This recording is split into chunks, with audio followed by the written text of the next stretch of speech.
All right, good evening, everybody. If you'd all join me in the Pledge of Allegiance. I pledge allegiance to the flag of the United States of America and to the republic for which it stands, one nation, under God, indivisible, with liberty and justice for all. Great. Well, welcome, everybody. Hopefully everybody had a wonderful summer. The rain is here, maybe until June. You never know. We have almost a full council. Deputy Mayor Spivey is absent and excused. Next item on the agenda is our meeting agenda approval. Any comments, changes about tonight's meeting? Councilmember Rayun. I'd like to pull AB 15114 from consent. Okay, the Fitzgerald item. Okay. Anyone else? Councilmember Sandberg. I'd like to pull the July 30th meeting minutes.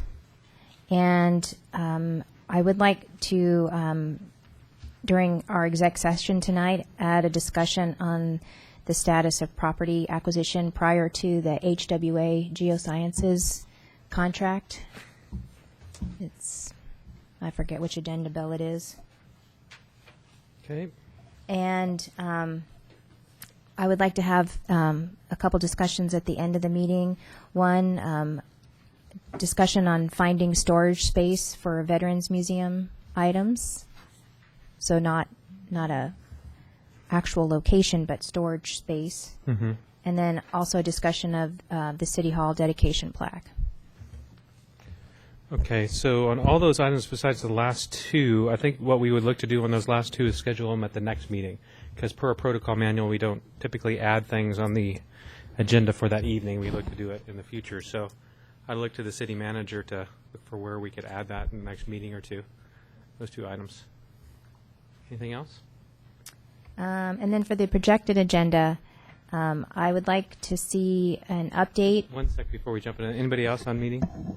No, okay, perfect. On the projected agenda, I'd like to have the council be updated on the 2015-2016 comprehensive plan docket. So there were some leftover items from the comprehensive review that we just approved. And so I want to know what the status for that, what those are, and how they roll into the items we had already docketed for 2015 or 2016, and what the timeline is. Are we trying to get another comprehensive plan update prior to the end of this year, in addition to our major update that we just finished, or are these all items that will be then moved into 2016? So if we could have an update on that, that would be great. Totally agree. Councilmember Lamb, do you have a comment on that? And then Councilmember Agnew. I guess I would just see clarity from the city attorney. I don't know that we can do two updates in 1 year unless there's a legal settlement, but unless it's pursuant to a legal settlement. Right. We're limited to one comprehensive plan update per year. Which we've already done for this year. For this year. Yeah. Okay. The second item that I had is we've received a lot of community input, and we had a number of speakers at our last meeting about student safety and transport to schools. And I understand from staff there's a communication today that we're taking some action on that with respect to certain ways into schools, and I'd like to get an update at a future meeting on that. The other thing that I'd like to add to our projected agenda is to have a conversation about prioritizing our sidewalks. We've had a lot of talk about like pavement improvement and things like that, and I'd like to have a conversation about, as a policy matter, this council prioritizing student safety, that when we allocate money for sidewalks or for road repairs, that the first priority should be student safety. I know that Snohomish County went through a review of where they should put sidewalks into the community, and they did prioritize that. They actually put it into areas that were in between, particularly elementary schools. But as the school district is sort of making the radiuses longer and longer where kids can walk, I think this should be a really high priority, and I think as a council at a future meeting we should have a discussion about making student safety a top priority when it comes to allocating resources for existing materials. Agreeable to that. Is that on this subject? Yeah, on the subject of school safety. So it's my understanding that there's a one of our engineers on staff has worked on a sidewalk and crosswalk prioritization plan, and so if we could have that as a part of the review, that would be good, even if it's just in draft form. Agree. Councilmember Agnew. I'd like to put on the projected agenda for September 15th, the council making a decision on the RFA. I think by that time we'll have enough information. Everybody should have most of, if not all of their questions answered, and we can move forward one way or the other with that. Okay, I'm not opposed to that. We can certainly reapproach that as we get to that agenda item tonight as well. Good. Anyone else on projected agenda? Councilmember Evans? Just quickly on the subject that was mentioned about crosswalks and school safety, that type of thing. I really would like to get input from the school district on that, or I really feel like that's something that they should be a partner with us in that. So I don't know whether the staff can contact them and or bring them to a study session with us, but I really think that's a topic that we need to discuss jointly with the school district. Great. Anyone else? Good. Then we have a special presentation this evening. Becky Birch is here from the North Shore School Foundation, so I actually have a proclamation I get to read out loud. Then I'll have to come down and hand this to you. So this proclamation I will make today, the first day of September 2015. Whereas the North Shore Schools Foundation exists to raise funds and build partnerships to support academic success and challenge or excellence for all North Shore students for career and or college readiness at graduation in alignment with North Shore School District priorities of student achievement.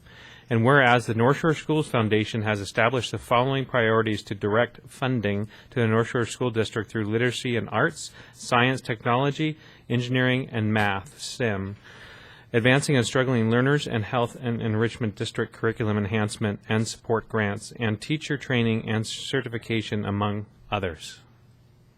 Whereas the North Shore Schools Foundation represents the public arm of support for public education in the North Shore area, operating separate from the North Shore School District. And whereas North Shore Schools Foundation plays a key role in the North Shore School District recognition as one of the top school districts in Washington State and across the nation. And whereas the North Shore Schools Foundation has granted over $1 million to schools in the North Shore School District, funded programs and resources that benefit every student at least 18 times during their school career from kindergarten through high school. And whereas the North Shore School Foundation is funded solely through private contributions made annually through various events and from supporters, and has mobilized a significant volunteer effort of over 200 people to support the mission of Foundation in all of the North Shore School District schools. And whereas the North Shore Schools Foundation has earned the gold participation level through the GuideStar Exchange for transparency of operations and maximum usage of donated funds.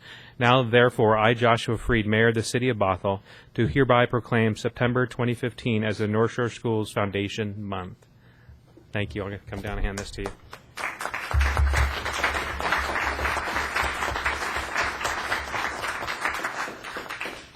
Thank you very much, Mayor Freed. I'd like to take this opportunity to thank you and the council for their continued assistance and support of the North Shore Schools Foundation.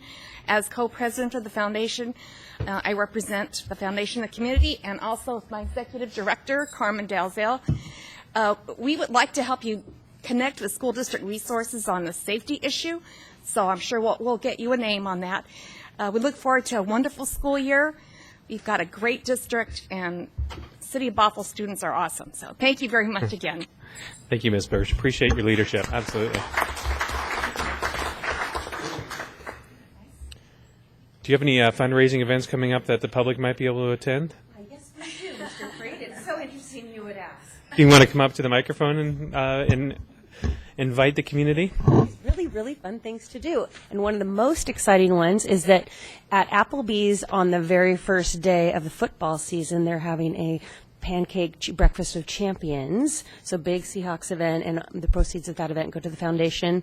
There's also an event at Lombardi's, which is a member of the Bothell Chamber of Commerce. And of course, if you have students, you are absolutely already received an invitation to be part of our All In for Kids campaign, which is funding robotics, writing, reading, and with the 3 R's, readiness, robotics, and reading. That's what we're focusing on. So we look forward to the support this fall from our community. Thanks. Excellent. Well, you put on great events. Thank you so much for your leadership.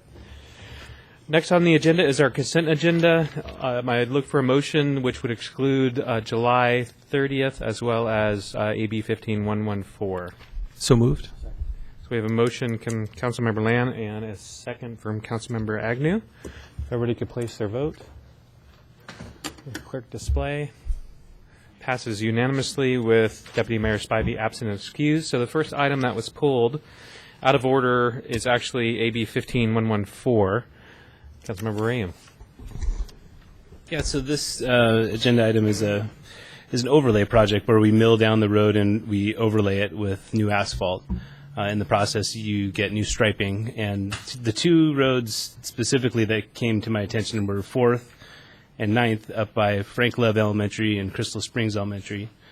We've received quite a bit of concern from parents that have come down to council meetings and asked us to do something not in a couple years from now, but as soon as possible because of the safety issues when children are going to school and leaving school. So I did ask staff, and they did provide, I hope they have, a map that they could put up that illustrates let's see here, showing the location of, number 1, the striped crosswalks that are going to be reinstalled, 2, the legal crosswalks that aren't striped, I would assume, and then 3, the prohibited crossings.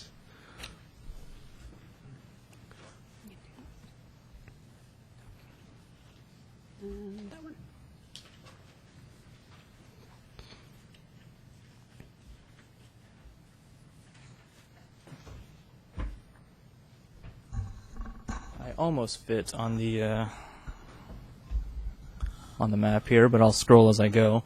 So this is a map showing 4th Avenue West. This is one of the streets that we'll be paving, all the way from 228th Street on the south to the city limits, which is 216th on the north. So in this area, the large parcel is Frank Love Elementary School, and we'll be paving north along the west side of that school. Currently at 224th Street, there's a 4-way stop, which has striped crosswalks on all legs of that intersection. As we proceed north, there are several side streets that tie into 4th Avenue West. In general, all side streets have a legal crossing, whether it's marked, unmarked, whether there's curb ramps or not. There are certain cases where we try and prohibit those for safety or other reasons. So as you can see at 221st Street, although there's a T intersection and there would typically be a crossing there, currently there is no pedestrian facility on the west side of the street. There's no shoulder, there's no sidewalk, so that's a crossing that we would prohibit. However, on other cases where we do have pedestrian facilities on both sides of the road or trying to make a connection from the west side side street to a east side crosswalk, we do allow pedestrian crossings. From talking with my coworker today, I've learned some of the community concerns about this area, and he's come up with some good ideas on how we can rectify that. So what I'm showing you today on some of these crossings, whether they're blue, which is allowed, or red, which is prohibited, or the black dash line, which is a marked crosswalk, we're going to actually look at some changes that we can make relatively inexpensively, on the order of hundreds of dollars. That could be looked at for this project. So that's fairly new to me, so I don't have an exhibit showing the proposed changes just yet, but we are aware of the community's concerns.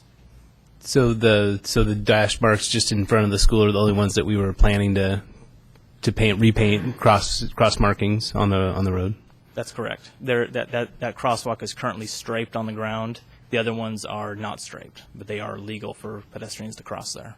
So just kind of ballpark, how much would it cost to paint down a crosswalk striping just one strip across a road or across 4th? Sure. We actually have bid prices from a contractor, which is what we're bringing you to approve tonight, and that would be for a crosswalk would be around, I believe it's on the order of a few $100s. Okay. For additional crossings. And then is it a good practice to write school zone on the ground with the torch down thermal plastic? I'll defer to more of an expert in this case. Okay. Hi, my name is Jamal. I am the traffic engineer. The question is it good practice to install text on the pavement? Is that the question? Yes. It is not a good practice to install any text on the pavement.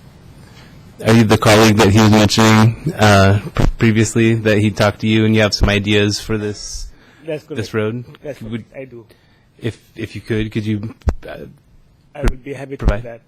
that. 4th Avenue West is wide, and on the east side is about 5 to 6 feet of pavement.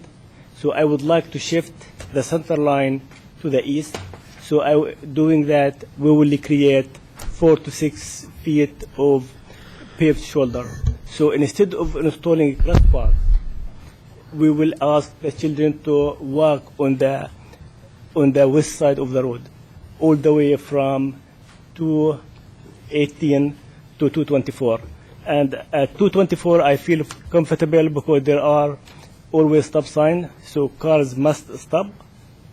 Kids can cross 4th Avenue safely. and can we do that as part of this project, shifting the line over? And okay, awesome. In fact, that's the plan, and I'm working with Erin and Eddie to finalize it.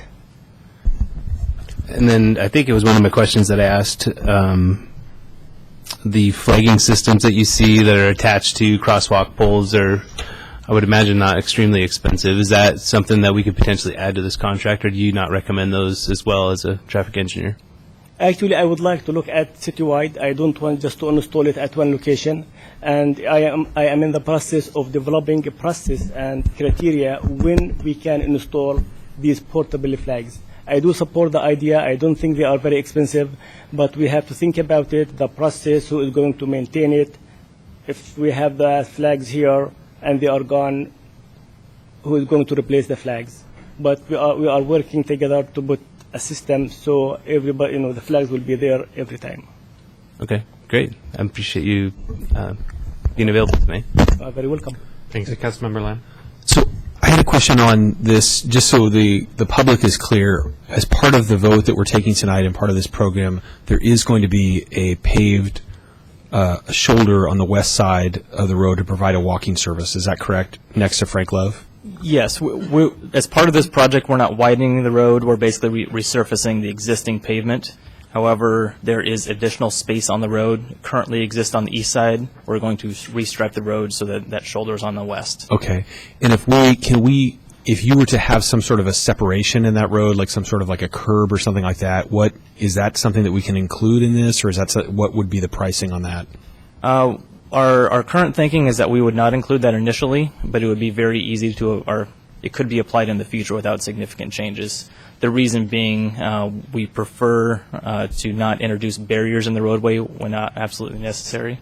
So our first idea would be to put down basically an 8-inch wide stripe to delineate a paved shoulder from their driving surface, and then monitor that and see if that's both comfortable to the community, and if it's not, we can come back at a later time and introduce a raised barrier, such as a curb.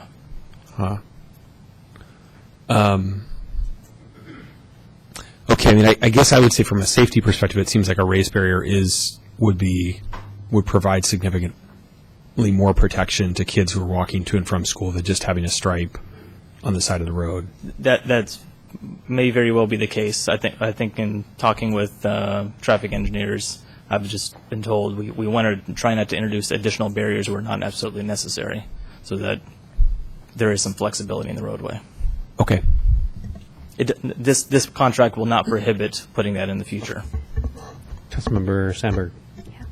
I have more questions on 4th Avenue, and then I hope do you have a graphic for the 9th Avenue as well? I do. Okay. So on 4th Avenue, we've heard that it's maybe a few $100s to stripe crosswalks at the allowed locations, which are the blue stripes. Your staff is proposing that we move the center line to make more space on the west side. And I share that concern. I don't really feel as though additional pavement without any kind of separation confers any sense of safety. You're still kind of walking on the side of the road. And on 4th Avenue on the east side, there is that continuous sidewalk along the whole east side of 4th Avenue, and it is separated in places by landscape median. And so you have you have a pretty significant separation of pedestrian flow from traffic flow. And so I would hope, and I maybe we can talk about this here on council as a part of this contract, that moving the center line to make space on the west side is great. I want to see crosswalks, painted crosswalks, to get over to the east side where the sidewalk facility is much better and at least has a greater feeling of safety. Maybe not necessarily from a traffic engineering standpoint, but it is separated from traffic flow. And it seems like if you paint those crosswalks where the blue lines are, then people understand that that is the allowed crossing as opposed to an illegal crossing, an illegal, unsafe crossing. And so is that something that we could do, have both of those elements, the moving of the center line to allow for walking space on the west side, in addition, the crosswalks painted on the street at the areas that you've mentioned? That is something we could implement through this contract. I don't want to speak out of turn without speaking to some of the supervision around here. I think one of the things that Jamel had alluded to is much with the flags at crosswalks. We want to treat not just this project independently, but also look at it citywide. Are we creating a positive or a negative precedent for crossings? And I don't know, it seems like when I've been on 4th Avenue, it seems like, isn't 220th, isn't that where it's kind of at the bottom of the hill? So you have really good visibility coming in from both sides. I don't know if you need crosswalks on every blue line that you've mentioned, but the one there at 220th is the one that can give the entire west side of 4th Avenue access to that really nice sidewalk facility on east side. So then you don't have, crosswalks dotted all along the way, but you have it at the highest visibility location with the best access for all those folks that live, all the kids that live west of 4th at that point. So that sounds logical to me. Okay. All right. Well, I'll probably be making then an amending motion, but I have questions on 9th as well. Councilmember Evans. I appreciate all these suggestions, and I think they're good improvements. I'm sure that they will be verified that they're within the code, the traffic code, to do these things and not create more liability, because unfortunately we do a lot of good things and potentially we wind up in a lawsuit somewhere down the road. So I'm sure that's just standard practice for you guys to make sure we're following the traffic code on all of these potential improvements that we're proposing, because that's, if we don't, then we run a liability somewhere down the road if there were a problem. So I'm assuming you're confirming all of these things with the traffic code. That is correct. Before we implement anything, we'll need a signed plan sheet by a registered engineer, and that person is responsible for making sure we're in compliance with state and local codes. Thank you. Great, thanks. You were going to move the conversation over to 9th, or do you have a... Yes, I can. Would you like to see similar crossings that we've proposed on that? Yeah, thank you.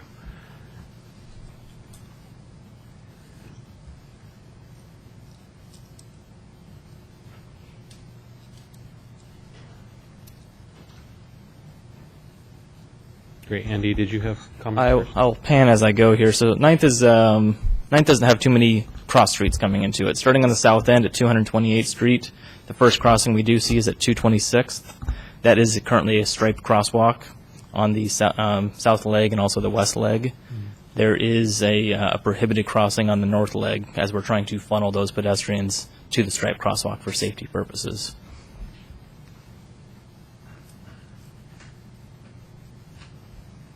As we move north, the two side streets, 217th and 218th, are directly across from Crystal Springs Elementary School. There are curb ramps on the west side of the street, but only one that is currently across from 218th Street, where there's also a wide shoulder for pedestrian use. Just north of that, going into Crystal Springs Elementary, is a striped crosswalk. It's actually a neck-down section of street that we're trying to funnel pedestrians towards. That was put in with the adjacent development on the west side of the street. we're trying to maintain that throughout the life of this project. Similarly, at 215th Street, at the north end of this map, there is no shoulder or sidewalk on the west side of the street, so we're not showing those as legal crossings.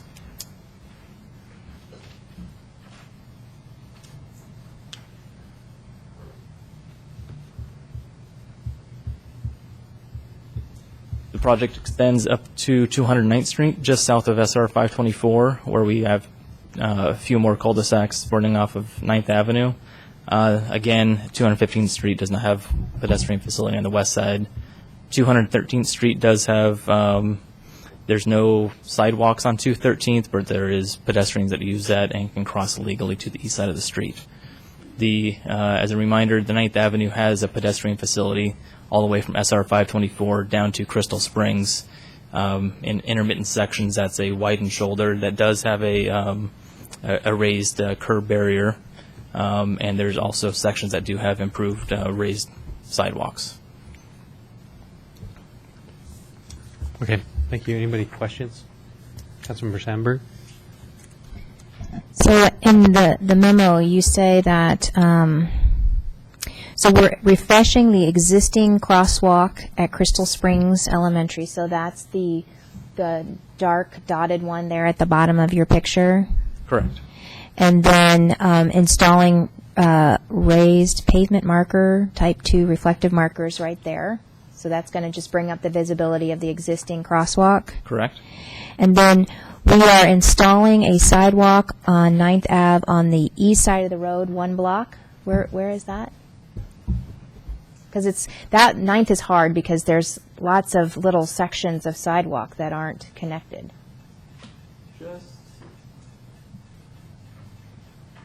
Just north of Crystal Springs Elementary, between 215th Street and the school itself, is a section of road that's somewhat narrow.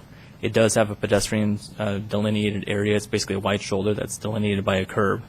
I should clarify, that is not part of this project that we're installing a sidewalk there. That's this other small works contract that we're pursuing to augment this contract. But that will allow us to do some striping through here that will help facilitate turning movements into and out of the school. And so that would provide a contiguous sidewalk on the east side of 9th for the 215th Street neighborhood to access the elementary school. Correct. There currently is a contiguous sidewalk on the east side of 9th through that section.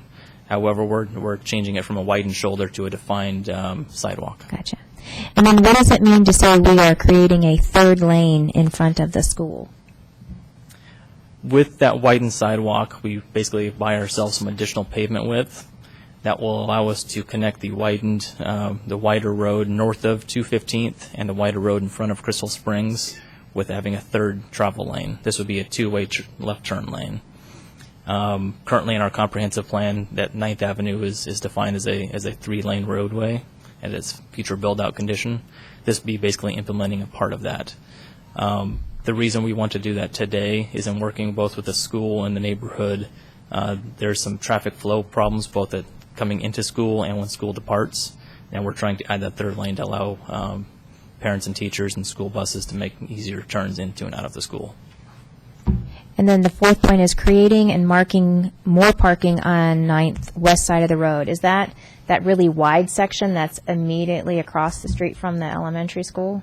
Yes. Okay. That's currently used as parking in some ways, and I think we might just clarify that. Okay. All right. Thank you. Great, thank you. Others? Councilmember Rayam.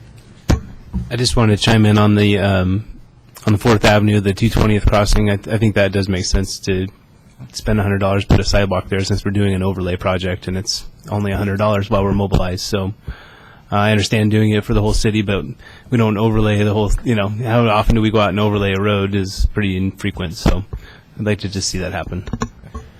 And then with that, I'll make a motion to move AB 1514, or sorry, AB 15114. Second. So we have a motion and a second. Any discussion? Just a clarification, so that would include a striped crosswalk at the 220th Street intersection on 9th, contingent on traffic, 4th, excuse me, on 4th, contingent on traffic engineering safety considerations. Yes, we will look into that. Okay. Yes? You agree to that? And the seconder does as well? And Aaron's not disagreeing? Perfect. Any discussion? Seeing none, if everybody could place their vote. And the clerk can display. Motion passes as moved by Councilmember Williams, second by Councilmember Lamb. Next item that was pulled, and the only last item that was pulled, was the minutes from July 30th, 2015 by, I think, Councilmember Sandberg? Yes. So these are the July 30th meeting minutes. A couple of things. I would like the meeting minutes to state the purpose at the very beginning. So on page 31, Mayor Freed called the special meeting to order at 6 p.m. And then I think it would be important to say here what the purpose of the meeting is. Secondly, on the actual motion, the motion was made by Councilmember Lamb, and it was seconded by Mayor Freed, not by Deputy Mayor Spivey. And third, I think, I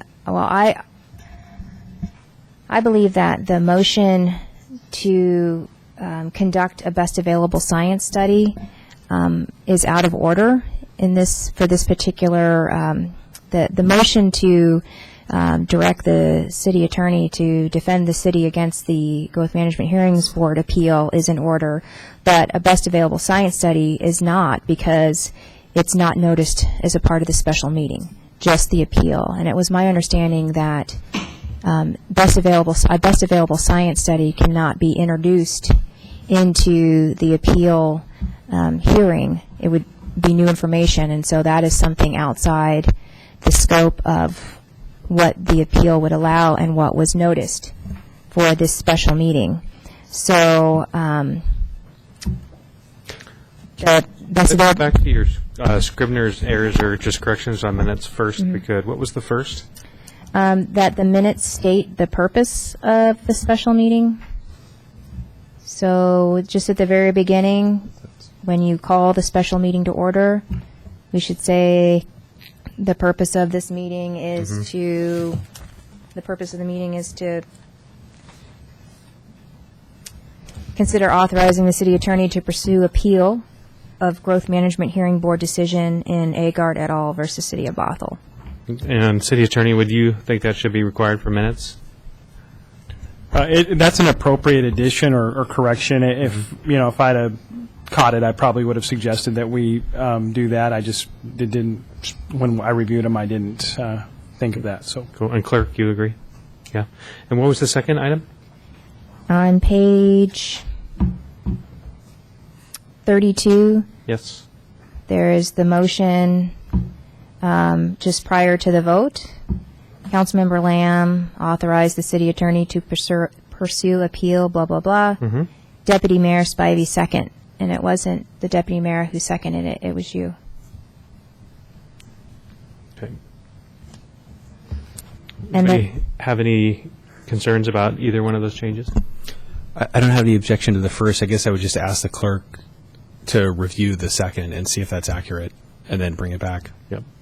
And then the third one is whether the full motion, the two parts of the motion, the second part, is in order, because the purpose of the special meeting was to consider authorizing the city attorney to pursue an appeal of the hearing board decision, not to consider a best available science study. And the motion states to authorize the city to spend the resources necessary to conduct a scientific study. And so there's no dollar value attached to that. That could be a significant expenditure. And at the time, neither council nor the public, and I still don't know what the cost or the scope of this best available science study is. And so I believe that we took action on an item that was not noticed in the special meeting. Okay. As far as the minutes go, I think we're supposed to record them, as you said, with your minute changes, which I'm open to. If there was a question with a motion that was made, we'd have to take it up with the city attorney to have him review and give his opinion on that. Yeah.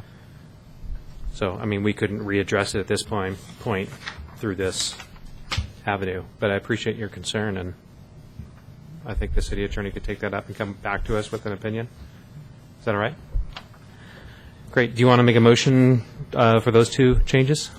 Or we want to move wait, to have yeah, the city, postpone. I mean, I don't know that we need a motion. I would just ask the city clerk, a consensus of council to review the minutes and make sure that the motions were as noted. No, I guess you can bring it back.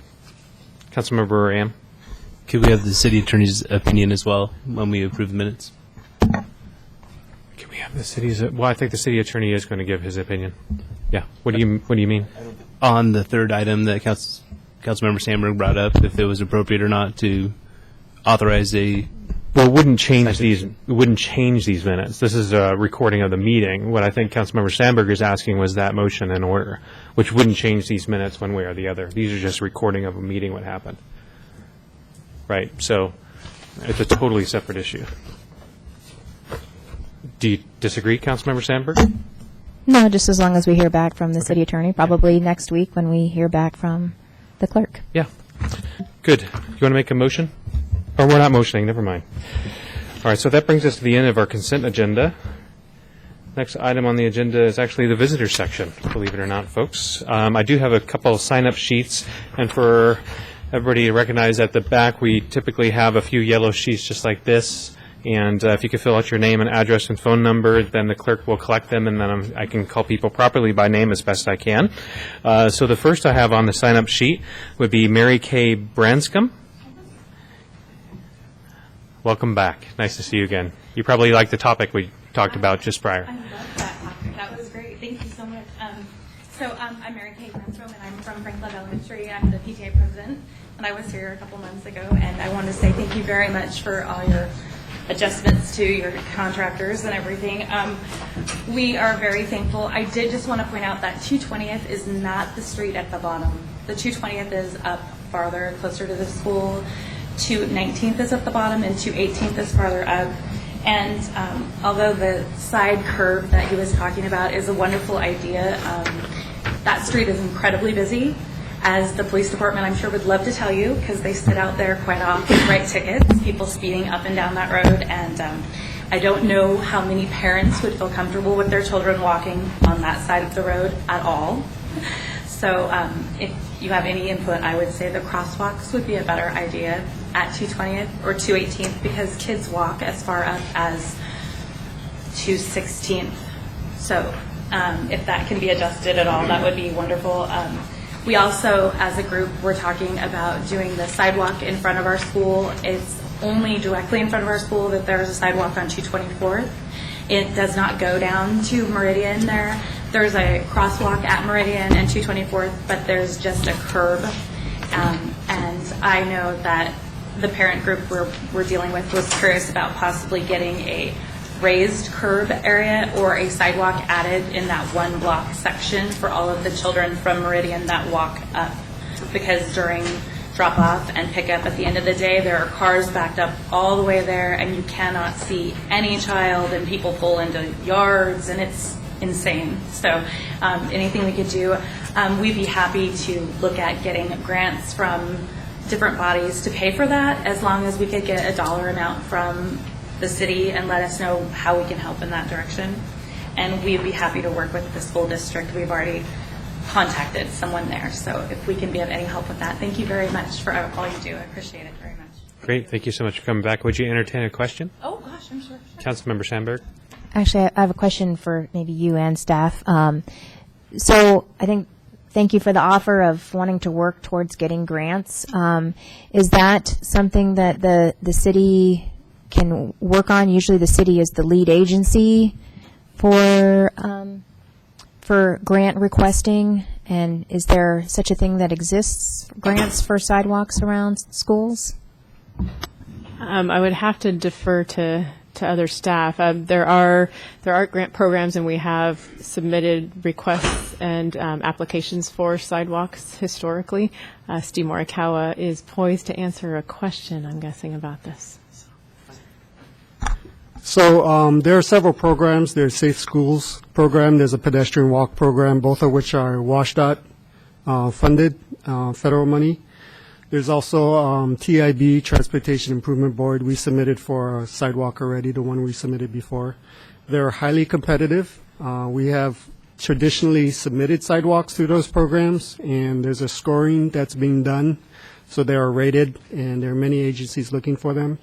But as we work through our prioritization program, which you mentioned, and as those rise to the top, we would be submitting those for grant applications. We have a certain amount of, like you know, we have a certain amount of sidewalk funds, but we want to leverage that to get grant funds so we can stretch our dollar. Well, thank you, and I hope, well, I'm sure staff has your name, your contact information. Possible, can I just clarify? I'm speaking about a private church group that gives specific grants for specific ideas like sidewalks and crosswalks, who've already approached us being willing to work with us. Is that not something you can do as the city, work with them because they're a private body, or is that? We have no problem working with private funders. Well, then I'm sure we'll talk. Thank you very Excellent, much. thank you. Councilmember Evans. Mayor, just to comment on that, I know in some grant arenas it's very important to have public support. So I don't know that these applications are going in. If there is a letter of support or endorsement that we could receive from the PTA, I don't know if that helps anyway or not, Steve. But it sounds like we got a lot of good support here. That if that's part of our application, I don't know if that helps us or makes it look better. But that's certainly important to have that if it's and it is available, I'm sure. Thank you. Great, thank you. Next person we have on the sign-up sheet is Mr. Todd Crooks. Nice to see you again, Todd.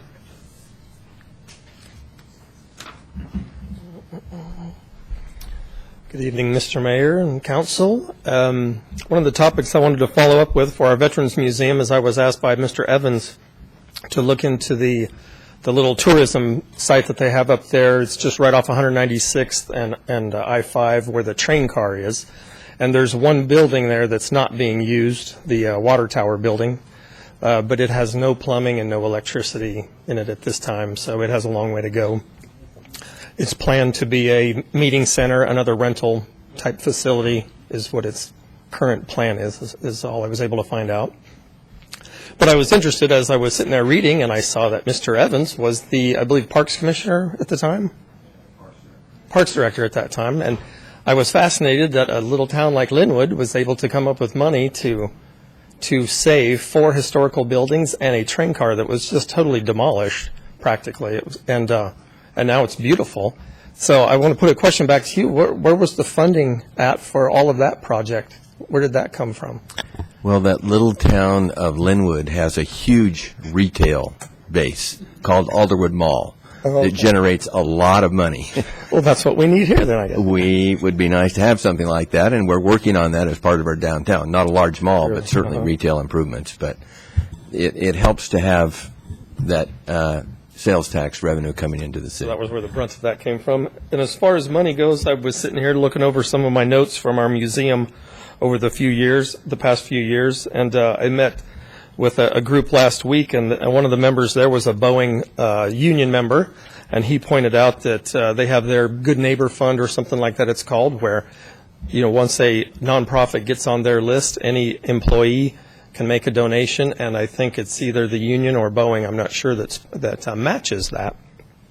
And our museum had donations that came in from Microsoft, which also did the matching, and it wasn't the union. I think it was just a Boeing direct employee that did the matching.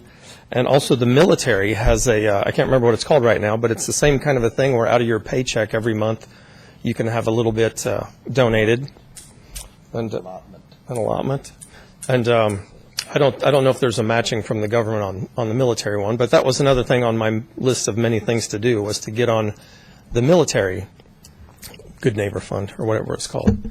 So I'm just trying to come up with points to give to you of sources of funding that if we had a person working on it 40 hours a week, he could fill out the stack of paperwork that you have to do for all of those matching funds and all of those companies.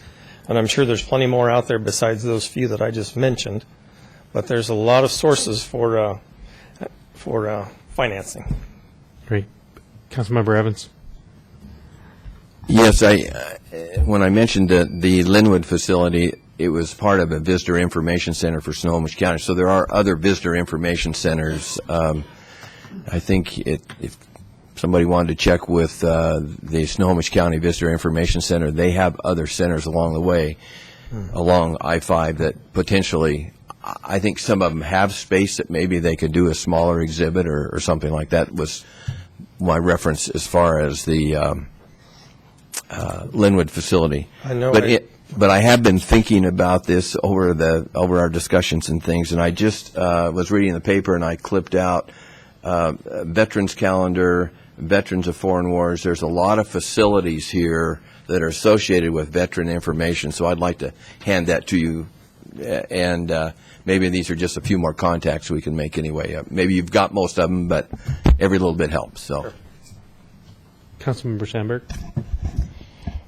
So it was my understanding in talking with Mr. Crooks that there is an immediate need for storage space. I mean, I don't think we're going to be able to find that ideal location within the next few months. I very much would love to have a museum somewhere here in Bothell for all the reasons that you mentioned previously about not just honoring the sacrifice that these men and women have made, but I mean from an economic standpoint, it could be such a good tourism draw to have something like that here. And I know Mr. Crooks needs storage space at a minimum because otherwise, if he doesn't get the storage space, he'll probably have to start farming out all the pieces to different museums, and that would be I think a real loss for our community.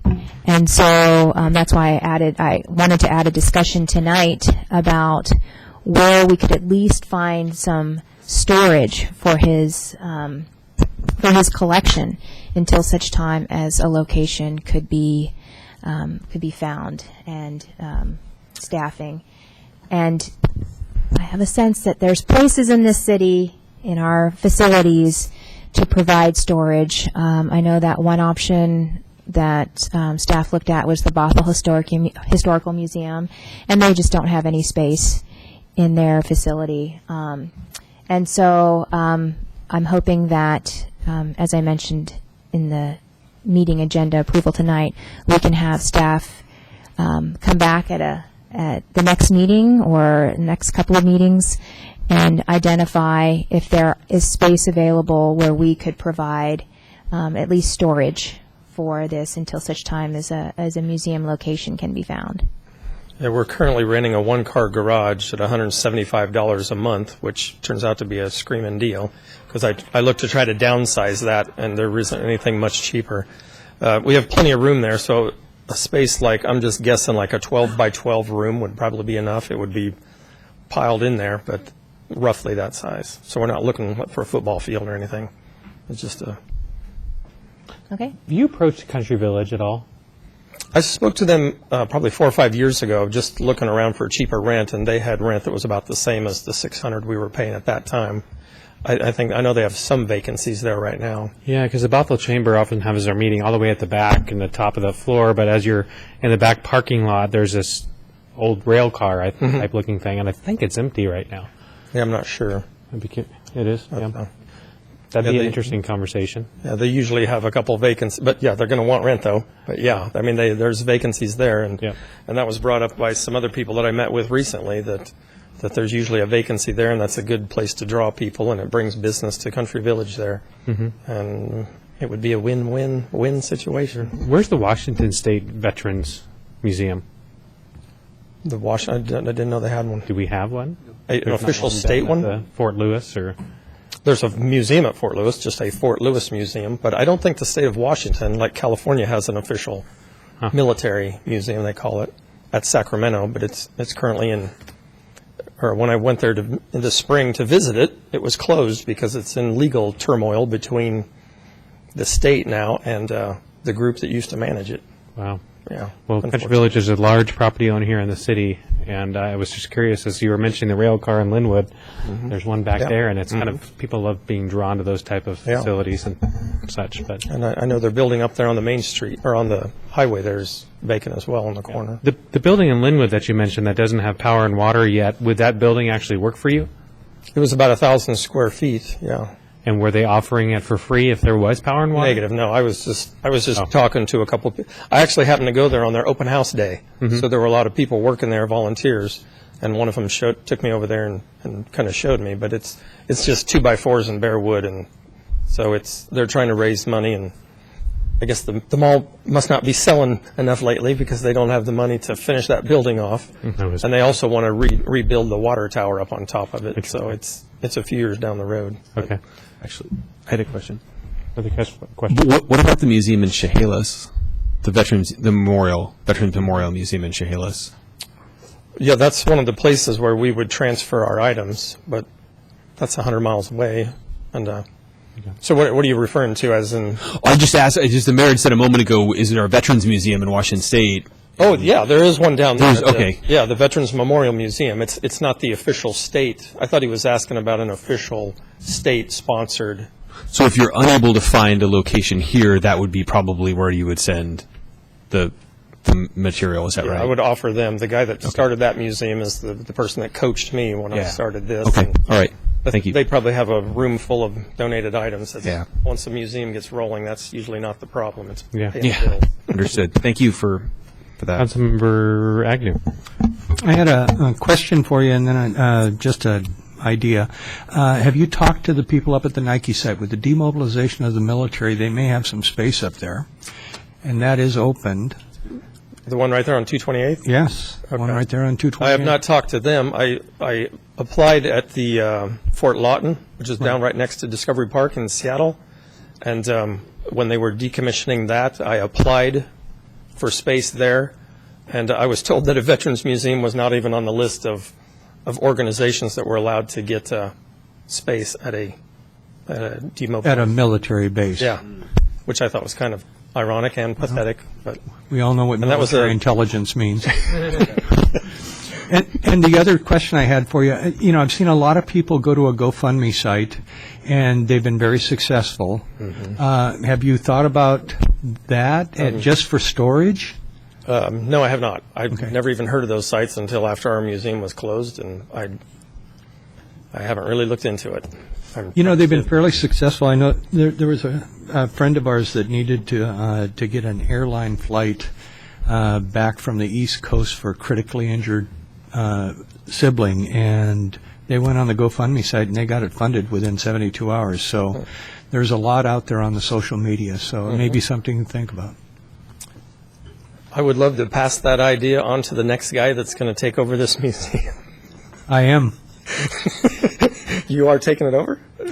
No, I'm passing it on to you. Passing it on. I don't know. All right. Thank you. Okay, cool. Thanks, Todd.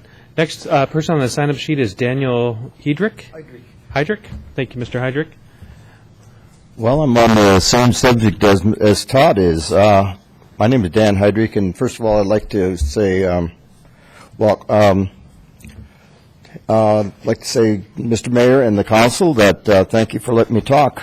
Like I said, my name is Dan Heydrich. I'm a retired first sergeant, and I'm also 100% disabled from the VA. I represent the Knights of Columbus, and I'm sure everybody's saw or heard of the Knights of Columbus and parades and so on and so forth. Well, we do a lot more than that. In fact, one of our major items that we're working on right now is the Heartbeat for Wounded Warrior program. And I'm sure everybody's heard of the Heartbeat or the Wounded Warrior program. This is the Heartbeat for Wounded Warrior. And it basically stays right here within the state itself. And we're really, really involved with it. We have approximately 200 councils right now in this state, and there's quite large ones. In fact, we have 200 members ourselves. But in this whole process, we've been working with all the councils now to help the Heartbeat for Wounded Warrior program with various things, everything from funding to assisting putting stocking stuffers together. That was a whole handful. And getting them out to these various people that were wounded. And of course, we're also really big in the veterans portion, and we're really involved with that. Well, anyway, I'm here basically to help to talk in reference to what Todd was saying as far as trying to get some help, and I'm pleading to you all to see what we can do as far as opening this up, and with support of the Knights of Columbus. Like I said, we have 200 people. We would do a lot as far as just assisting wherever we can. If there'd be some possibility of doing some painting or some work in that respect, of course, we'd be right there to help in that way. And I think that would really be helpful to our endeavor here. I'm also looking at, I think something was mentioned earlier about the revenue, which of course, if you have a good museum here, it will draw a lot of people, and they're going to spend money in town and so on and so forth. So that's all good. That's all also a very, very positive thing.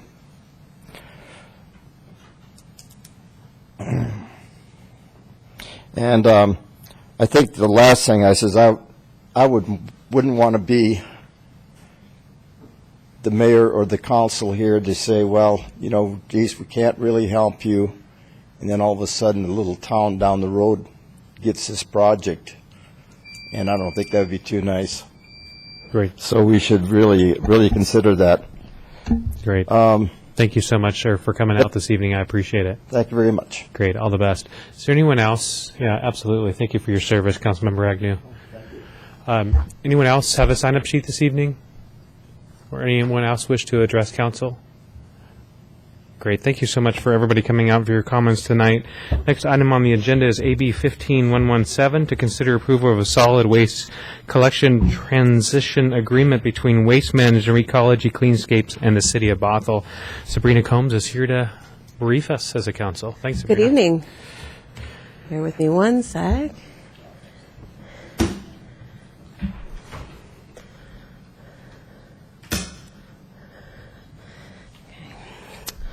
Good evening, Mayor and Council. I am here this evening to talk about a solid waste transition agreement. Just for some background, what has happened is we annexed customers from King County in February of 2014, and that provided Waste Management with a continuation right to service the customers in that area for up to 7 years. In the meantime, we were working on our new solid waste contract, and so Recology Cleanscape started their service in January 2015. And then the city had 2 solid waste providers, which we all knew was going to happen. So that's currently where we are. What we found, though, with that transition is there were some impacts to annexation pocket areas. And what the haulers have identified is that in some of those neighborhoods that we're calling the pocket areas, what's happened is that those customers have 2 different haulers coming up and down their street. And so they have 3 trucks, one for garbage, one for recycling, one for organics, under each hauler going down that street. What typically happens in some of those instances is that you have several neighbors at the beginning of the street who have Recology Cleanscapes as a service provider, and then at the end of the street is a person who has Waste Management, because they happen to be at the edge of that border for the annexation. So what we found is that that's confusing for customers. A lot of us work on habit. We see our neighbors put out their carts. We put out our carts. But wait, it's not my day. We also find that, there's carts on the streets on multiple days. So for street sweeping and other services, there's an impact. And then there's confusion about curbside options. We like to look to our neighbors to see what they're putting out, what options they have. Sometimes we have that expert in our neighborhood. And this creates some confusion for these customers. So what happened is that Waste Management reached out to Recology and said, we've identified some customers in these pocket areas, and we are willing to release rights of those customers to you for service. This information was brought to the city, and as staff, we researched the information and looked into what a possible contract or agreement would look like to do that. We wanted to make sure that it was give those customers the same Recology rates that the customers that started Recology service in January would receive, that they wouldn't receive a greater price increase. And in speaking about this possible changeover, we did identify that the changeover could occur as early as November. The 38 customers that are impacted by this is just a basic breakdown of those rate changes. It's very similar to what you were seeing last year when we were going through this contract process, but I just wanted to revisit that so that you had the detail in front of you. So the 10-gallon cart, there's no change. The common 32-gallon cart, it's the 27 cents. It's very similar to what we've seen. The challenges for customers, these 38 customers, is, and I just want to be upfront about this and make sure we're all aware of what we see as being some of the challenges that these customers would experience, is that there is a cart changeout. Now, this time it's only 38 customers, so we feel that that impact will be a little bit easier to handle. Also, Recology Cleanscapes has stepped up, and they are willing to do the entire changeout. So instead of having to reach one company for one thing and another, it would all be handled through Recology. The overall increased rates that start in November, it's 1.5% for the year, but there is an additional CPI rate increase in January that's standard in the agreement, and they would have also had that with Waste Management. They would also face a collection day change from Tuesday to Wednesday, and then they would change from 2-month billing cycle to 3-month billing cycle. The benefits for these customers, though, are increased options for curbside recycling. They would have the store drop-off and customer service options at Recology Store, so they could go in and ask questions and find out more information. There's easier sorting of materials with color-coded carts. As the store opened, I actually heard from customers who said, "Oh, I love my sorted color codes. I know when I'm putting stuff and I have a better understanding." They've had updated educational materials sent out to them. They would have 50% less truck traffic impact on their roadway because we're going from 6 trucks to 3 trucks. And there would be less confusion regarding collection day because now all the neighbors would be similar and they would all know what they were doing on the same days. If council approves this transition, we would send out a letter to customers from Public Works. Unlike last time where Recology sent out the communication, because we have been doing a lot of communicating to these customers, no, you're not changing, this is the way the rules are from the state, we would have a letter going out from the Public Works Director explaining specifically that they are a specific set of customers that are changing per this agreement. Also, we are following up with outbound calls from Recology Cleanscapes. And the Recology Cleanscapes would, as I said, coordinate the cart swap out and provide educational information. And then, if approved, the service could begin as early as November. So that is the plan to get those customers changed out. So are there any questions? Councilmember Lamb? Sabrina, thank you for that presentation and also for the agenda bill. It was, I thought, really, really clear. And it's a very, very small number of people who are impacted by this. The question I had was, actually, is there any plan to transition early for the other ones, or is that such a substantial part of the contract that Waste Management doesn't want to give it up? It's state law, so unless Waste Management came to us, like in this instance, And said we're willing to do it, they would. we can't, no, not at this Okay, time. all right. Thank you very much, and thanks for your work on this. Great. Councilmember Sandberg. Thanks for the presentation. And it all seems rather logical. And if I was one of those 38 customers, impacted customers, I would think this would be a great plan. And I'm just wondering, in your launch plan, why not notice the customers and say, this is coming up for council review. Here's your opportunity. We think it's a really great change for you. Here's your opportunity to comment, as opposed to us making the decision and then noticing the 38 impacted customers. Just from the review, so during the transition, I actually received calls from customers in the annexation area who wanted to be moved. So there was some positive thoughts there. We had received those calls. I received them personally as well as Recology receiving them.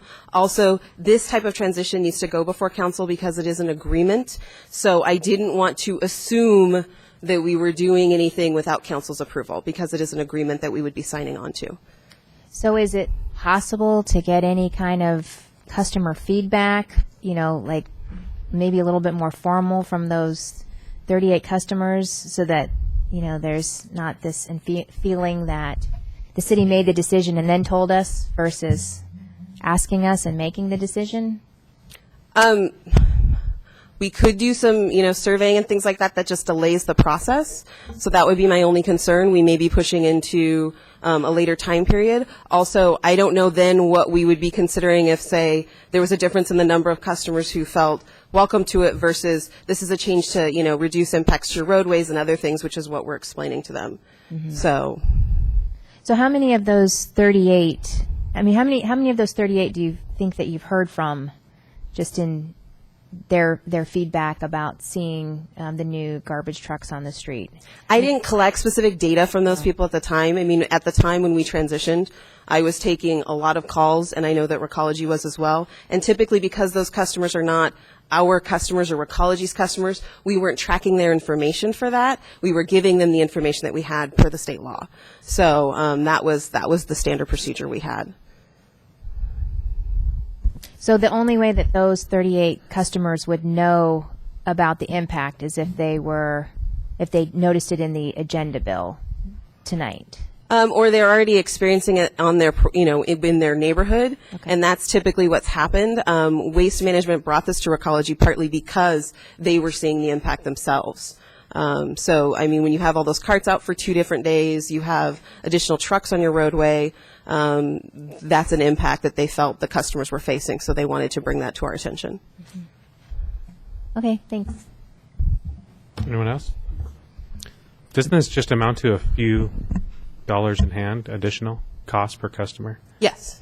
It's 15 cents additional per month that we're talking about. Yeah, it was on the average. Yeah, it's for a 32 gallon, it's 27 cents. So $2.30 per year. Yeah. Okay. I'd So I move, think it's pretty move good. the recommended action. So we have a motion and a second. Any discussion? Did you have a question? You did? Any discussion on the motion? Seeing none. Motion has been made by Councilmember Lamb, second by Councilmember Agnew. Everybody could place their vote. Passes unanimously with Deputy Mayor Spivey absent and excused. Sabrina, thanks so much. Thank nice you. to see you. Nice to see you at the Recology ribbon cutting as well. They have quite the store there in Canyon Park Shopping Center. If not everybody's gone, they should check it out. It's actually very a place you exciting. can buy gifts. yes.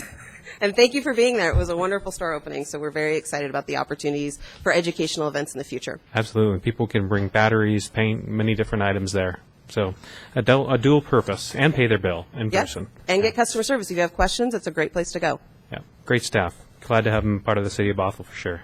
Thanks, you. Sabrina.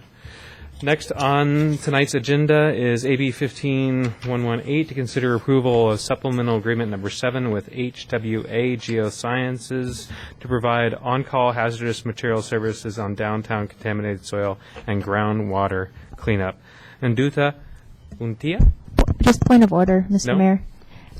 You're going to help me with your name, yes? I had asked if we could have an executive session before we discuss this item. So I was wondering if we could, there was an executive session mentioned by the city manager and then. Yeah, I would add the- agree to that. I'm sorry to postpone your presentation. You'll correct me on your name when we get back. Thank you. So council will go into executive session for approximately, how long do you expect your questions to take? 10 minutes. So approximately for 30 minutes until 7:40. We need a purpose for the executive session. The purpose, your purpose is? For information regarding potential property acquisition. Okay, and ours, the second item would be for real estate matters. Perfect. So council will be adjourned until 7:40.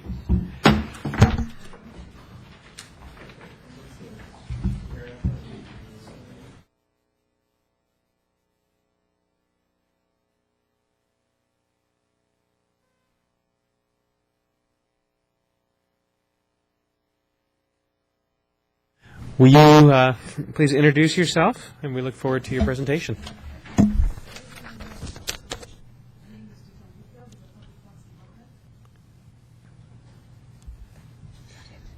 Dutambuthia with Capital Projects Group. Tonight I'm here to present for your consideration supplemental agreement number 7 with HWA Geosciences.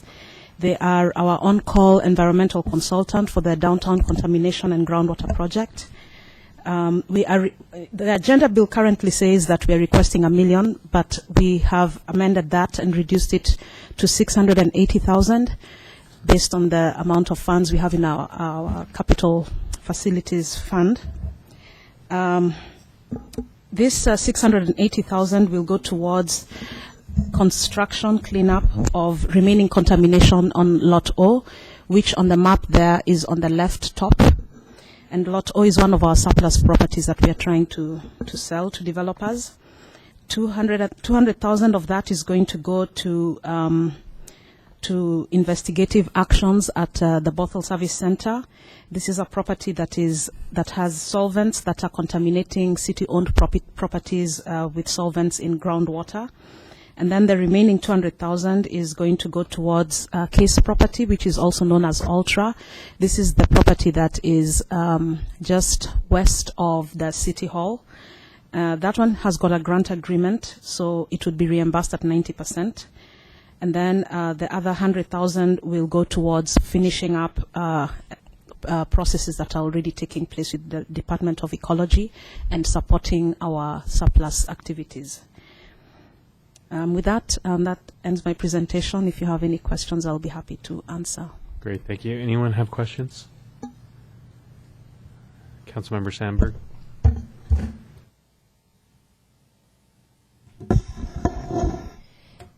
Do we have an idea on how much money has been spent to date on cleanup of all of the North Shore School District properties? North Shore School, yes. So far, we've spent $2.2 million. Let's see. Back in 2010, we cleaned up where the old maintenance building was, and that cost us about $2 million. And then $270,000 we spent on demolishing all those old buildings. So to date, $2.2 million. And so this will be an additional $1 million for construction management, for cleanup management services and some on-site investigation, but it wouldn't be the sum total of cleanup, like removal of soils. So the amount that we're asking today, the reduced amount of $680,000, I'm sorry.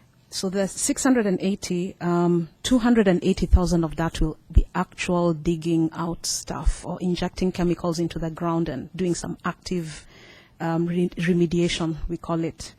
And then the other 200,000 will be for investigations, which is not the actual cleanup. It's just basically taking out a drill rig and then grabbing soil and groundwater samples, taking those to the lab, analyzing them, and then that helps us determine what's in the ground so that we can know how to go forward. And then after this work is completed, how much more cleanup do you think will be required for the remaining downtown area? So the remaining downtown area, we've been working with ecology since 2008, and we have 5 active, they call them MATCA sites. Those are formal toxic sites. We've gone almost 80% of the way through the process. So right now what we are left to do is just document and finish up our obligations under the current agreements. The only little active cleanup we'll be doing is just on that block EFG, which is slightly south of Main Street. We left a little sliver of petroleum contaminated soils there because we did not have access to the property, and that should be happening in the next month or so. And that's the last really active cleanup we're doing on the existing agreement sites. Now the other remaining stuff is on Block O and on Bothell Service Center. At Ultra, which is west of the City Hall, we injected some chemicals in January of this year, and we are monitoring it. We have to do it on a quarterly basis. Depending on the results of that monitoring activity, will determine whether we need to inject more chemicals in the ground. But that one is being paid for 90% by ecology.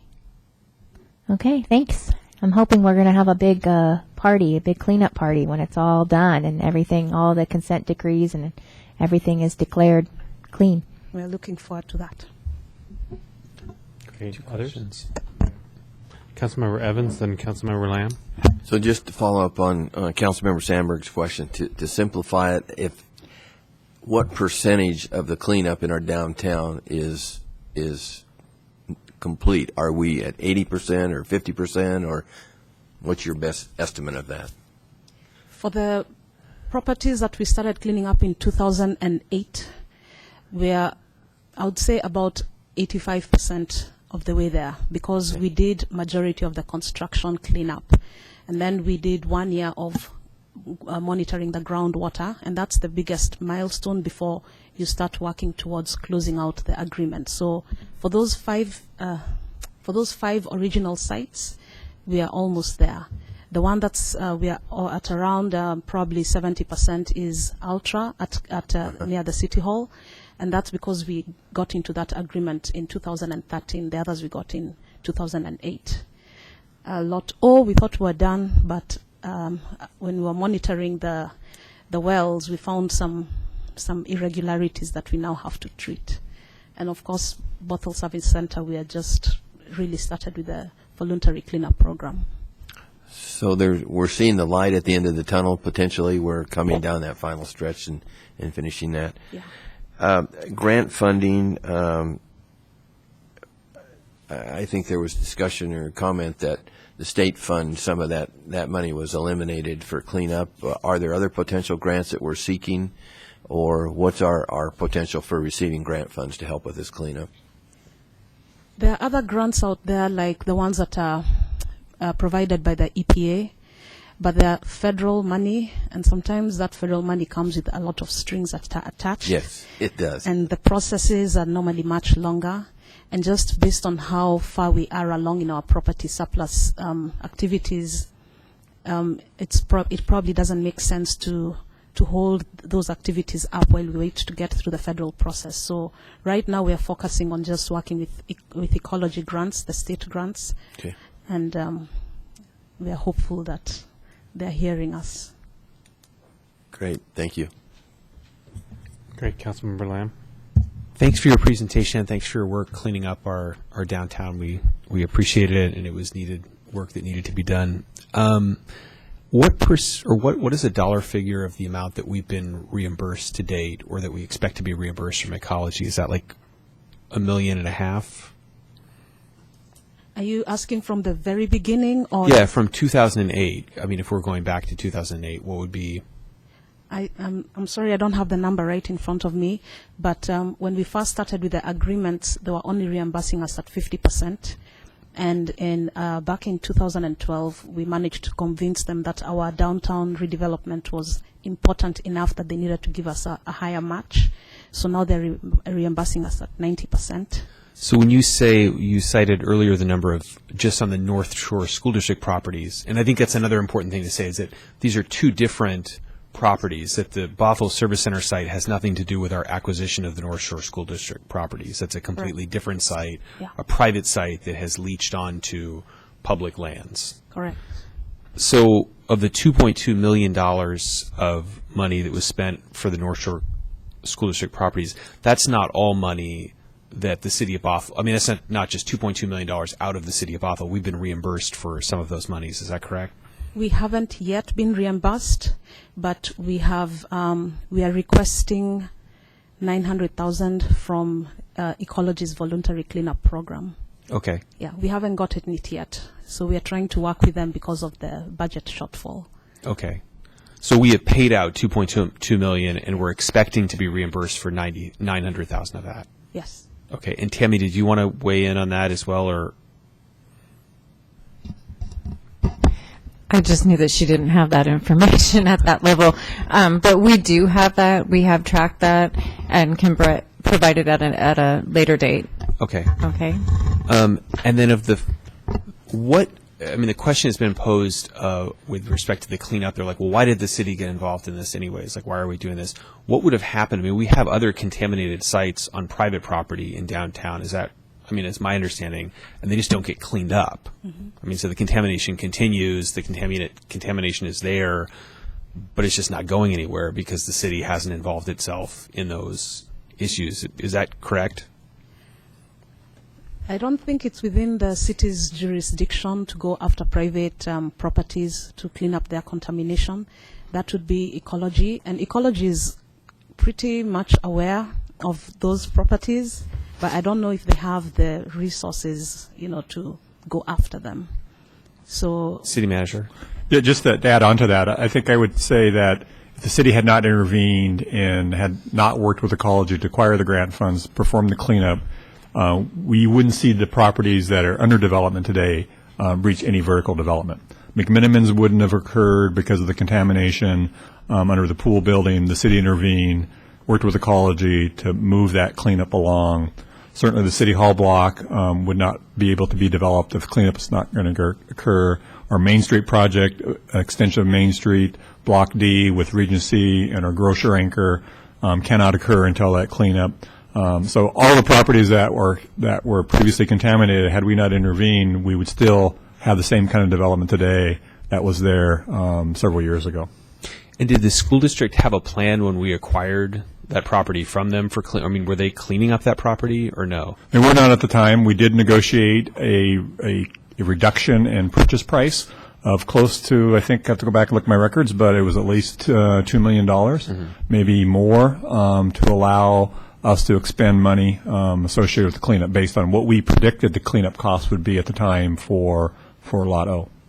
And so when people ask questions about the downtown development, they're like, I don't understand, like there's certain things that are stalled or it seems like it's been going on for a thing. I mean, how much of that would you say has to do with contamination that sort of pre-existed in our downtown of the reason that right now, I mean, like some that we have seen a great deal of vertical development, but that we haven't seen more? I would say that all the lots that we are surplusing are under agreement, either a letter of intent or purchase and sale agreement. They would all be under vertical development today had we not had the cleanup responsibilities. And as between the two, just from a matter, sort of an ecological matter, is the Bothell Service Center site more seriously contaminated than the contamination that we had on the North Shore School District site? yes, the difference with the Bothell Service Center chemical is that it sinks, so it goes very, very deep, whereas the NSD contamination, it floats on the groundwater. That's the difference. Okay. Yeah. And is the nature of the contaminant of itself more toxic, or is it just that it's harder to get at? It's harder to break down. Petroleum breaks down after a while, but the solvent just stays forever. And with all of the contamination that's been cleaned up, are there if this hadn't been done, is there the possibility that this would move off the property or go into groundwater or get into the Sammamish River, potentially? It's been slowly making its way there. Okay. But rather than just going like this, it's been spreading out. Okay. Yeah. So it could get there if we don't do anything. Okay. Yeah. Well, I'm glad we're doing something. Thanks for your work on that. Thank you. Great. Councilmember Agnew or Ram? Good. Okay. Anybody wish to make a motion? I'd move the recommended action. We have a motion by Councilmember Lamb and a second by Councilmember Agnew. Is there any discussion? I'd like to speak to the motion. Absolutely. One of the, I think, less known aspects of our downtown revitalization is the environmental cleanup that has been required as part of that. That is every bit as important as seeing McMinimans open, as seeing a new city hall, as seeing other great businesses and restaurants open, because it's part of the legacy of our city. Unfortunately, has had environmental contamination and significant environmental contamination there. This is important work. It's work that needs to be done, and I'm glad that we as a city are stepping up and have been since 2008 to clean up problems that other generations left for us. So I'm proud to support this, and I'm proud of the work that you're doing. Thank you, Councilmember Evans. Mayor, just clarify, the motion is for $680,000, not $1 million, I think. That is correct. Okay. Thank you. Councilmember Sandberg.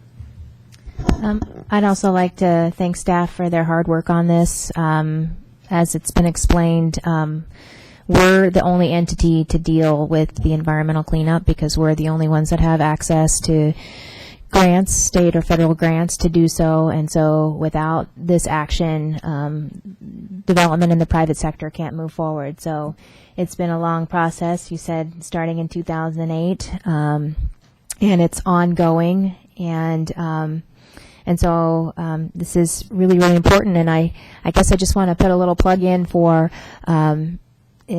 when we're thinking about permitting activities, in the city that could be potential environmental liabilities or hazards at some point in the future. I hope that we remember the lessons learned by activities that were undertaken in the downtown area. I won't mention anything else more specifically, but actions taken by private development can have environmental implications that last for decades and can be very expensive for municipalities and taxpayers to clean up. Great, thank you. Councilmember Ram. I do just want to thank staff and to just point out one thing real quick, that the two highways were there for 100 years during the glory days of when there was no pollution to all sorts of different types of pollution. So this is not unusual. It's unusual that the city stepped up, moved the highway, and is repurposing the properties adjacent to the potential cleanup areas. But I just hope everybody understands it's not downtown Bothell is really dirty compared to other state routes that have been there for a century. This is typical. The only difference is we're actually going in and cleaning it up to revitalize downtown. So I fully support this expense. Seeing no other comments, the motion that has been made is to authorize the city manager to enter into supplemental agreement number 7 with HWA Geosciences Incorporated in the amount of $680,000 and in substantially the same form as presented to provide on-call hazardous material services for the downtown contaminated soil and groundwater cleanup project. So if everybody could place their vote. And clerk can display. Passes unanimously. Thank you so much, everybody, for the conversation. Next item on the agenda is the Regional Fire Authority update. City Manager, nice to see you, sir. Thank you, Mayor, and good evening, Council. Council and staff have been discussing the concept of a Regional Fire Authority for well over a year.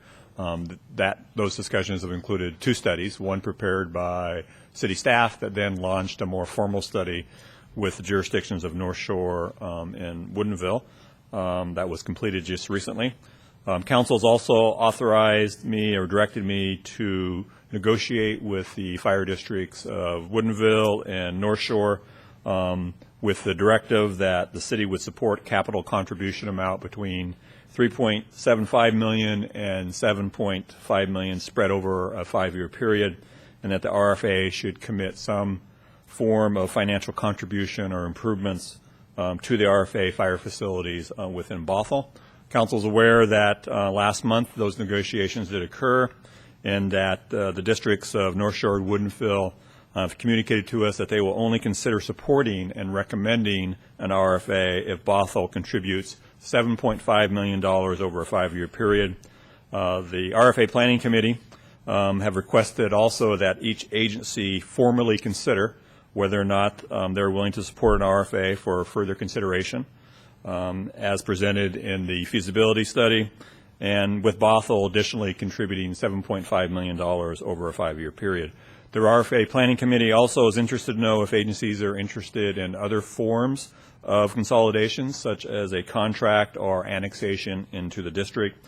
And the RFA Planning Committee's next meeting has been scheduled for October 1st, and they are seeking input from council, whether that occurs this evening or occurs on September 15th, as indicated or proposed by Councilmember Agnew. Staff is here seeking direction from council regarding the RFA so that we can communicate back to the RFA Planning Committee prior to the end of September. In your binders or your folders today, you had some additional information that I asked our finance director to prepare as a comparison to the reserve amounts that the RFA is seeking, which makes up the $7.5 million that they are seeking from Bothell, as compared against the reserves that the city of Bothell contributes annually. Both the fire chief and the finance director and I are here to address any questions that council might have. The agenda packet included the most relevant information from prior agenda packets in regards to the cost and expenses associated with an RFA in comparison to the costs and expenses going forward with a Bothell-only fire department. So with that, I'll end my presentation and answer any questions that council might have at this time. Great, thank you. Any questions, council? That's just a few, I imagine. So who wants to go first? No, you can go ahead. So you mentioned that there, besides forming an RFA or joining the RFA, which would require us to commit the $7.5 million over 5 years as a capital buy-in, the sort of the joining fee. That is a requirement from the other two agencies negotiating, right? That's what they've communicated to us, yes. So do any of the other options, like the annexation or contracting with Woodinville, is there a discussion of what the joining fee would be in those options? Nothing formally, although I would anticipate that there wouldn't be a joining fee to do either of those options. We haven't solicited, nor have either of the agencies presented a proposal to us in terms of what their charge would be, what they would offer fire services under a fire contract. Annexation is allowed. If Bothell were to annex into a neighboring fire district, there would have to be two elections, an election for Bothell voters and also an election that also would take place within that district. So, I'm sorry, so if we were to, I'm not even really clear of what the annexation process is, but would we like annex into the Woodinville? You'd likely annex district? into a neighboring fire district, which would, in this case, it could be Woodinville, North Shore, Fire District 7, or Fire District 10 as a possibility as well. And so annexation would require a vote by the Bothell voters and the district into which the Bothell Fire Department was annexing That's into? correct, two independent annexations. But that would still potentially require a capital buy-in joining? Not necessarily, no. I mean, no. You'd be, if you annex into a district, residents within the city would pay the same amount that the residents in the district would be paying, or businesses in the district would be paying. Okay. The governance would be controlled by that district as it is today. They would simply have a larger territory. It's the inverse of the city annexing into a county. Okay. And so I was trying to understand what the cost would be to the average taxpayer based on some of the information that you've provided in the memo. Yes. I think it was the July 22nd memo. And so if we were to agree to the $7.5 million capital buy-in joining fee, that you said that tax rate was 17.8 cents per thousand assessed value. And so for a $350,000 home, that's $62.30 a year for the joining fee. And then if the revenue source came from that property tax. Came from property tax. And then we would have to make up for loss of department revenues because there are transport fees, there's Fire District 10 contract fees that come to us. And so that would amount to $102.20 per year for a $350,000 home. And then there's this revenue stabilizer for the city of Bothell, which would be $41.65 for the same value home. So total is $206. It would be $206.15. I guess over those 5 years until we paid off the joining fee. And so what I'm trying to understand is, I currently pay through from the King County assessor website. I currently pay, if I have a $350,000 home, I pay $525 to the city. That's the portion of the municipal tax. I mean, there's the property tax bill's a lot higher because you're paying a lot to the school district and other sources. So what happens to my current municipal tax bill?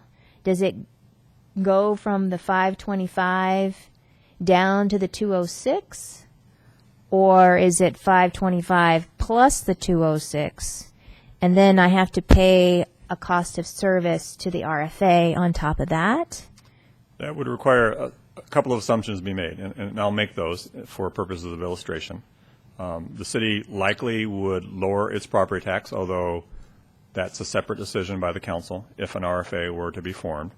And what I had proposed, or what staff had proposed previously, is that you'd continue with at least 41 cents of a property tax to account for the loss of revenue associated with Fire District 10, and then the revenue stabilization.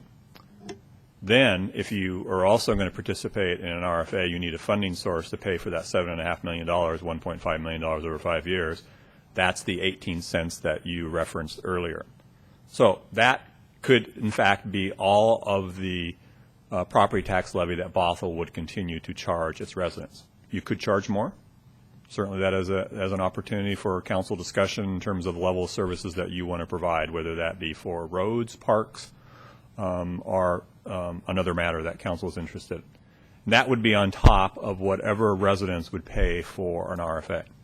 And the RFA, as proposed in the study, is, I think, for approximately $1 per $1,000 of assessed valuation, plus a benefit charge of 50 cents.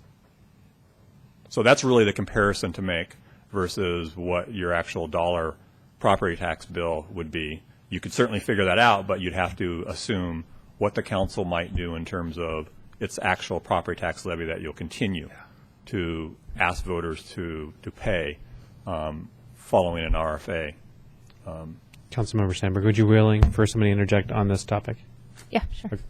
Are you sure?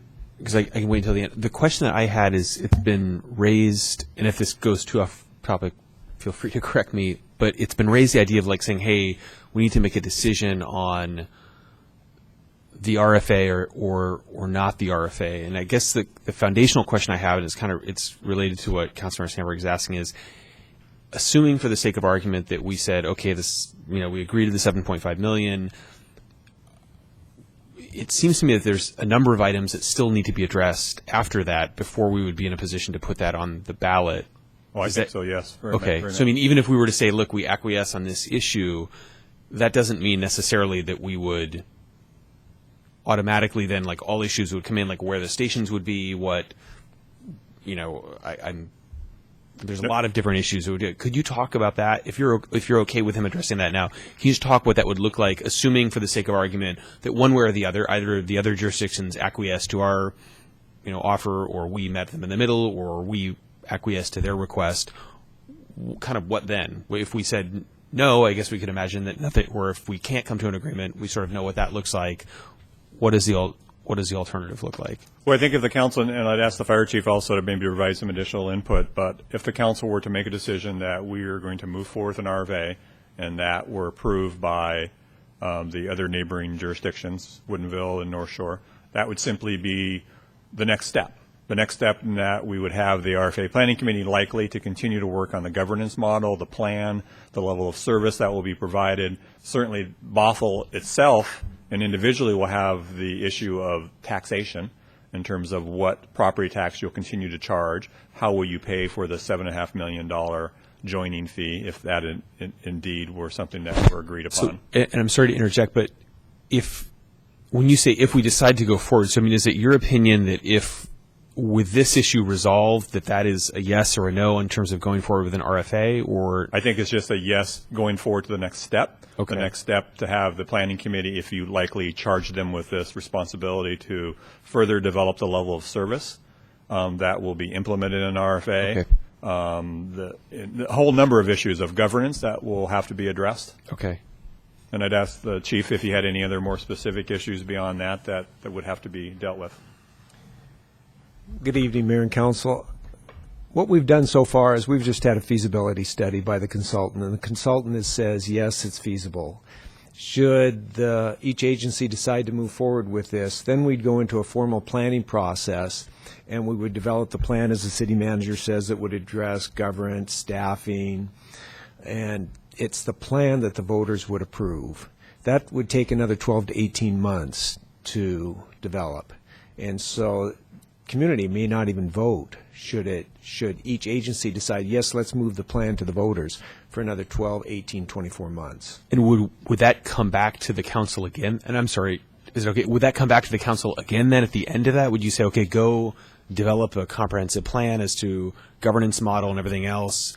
I'm assuming before that went to the voters, you would circulate to all three boards and say, do you like this plan? Is this something you want to put to the voters?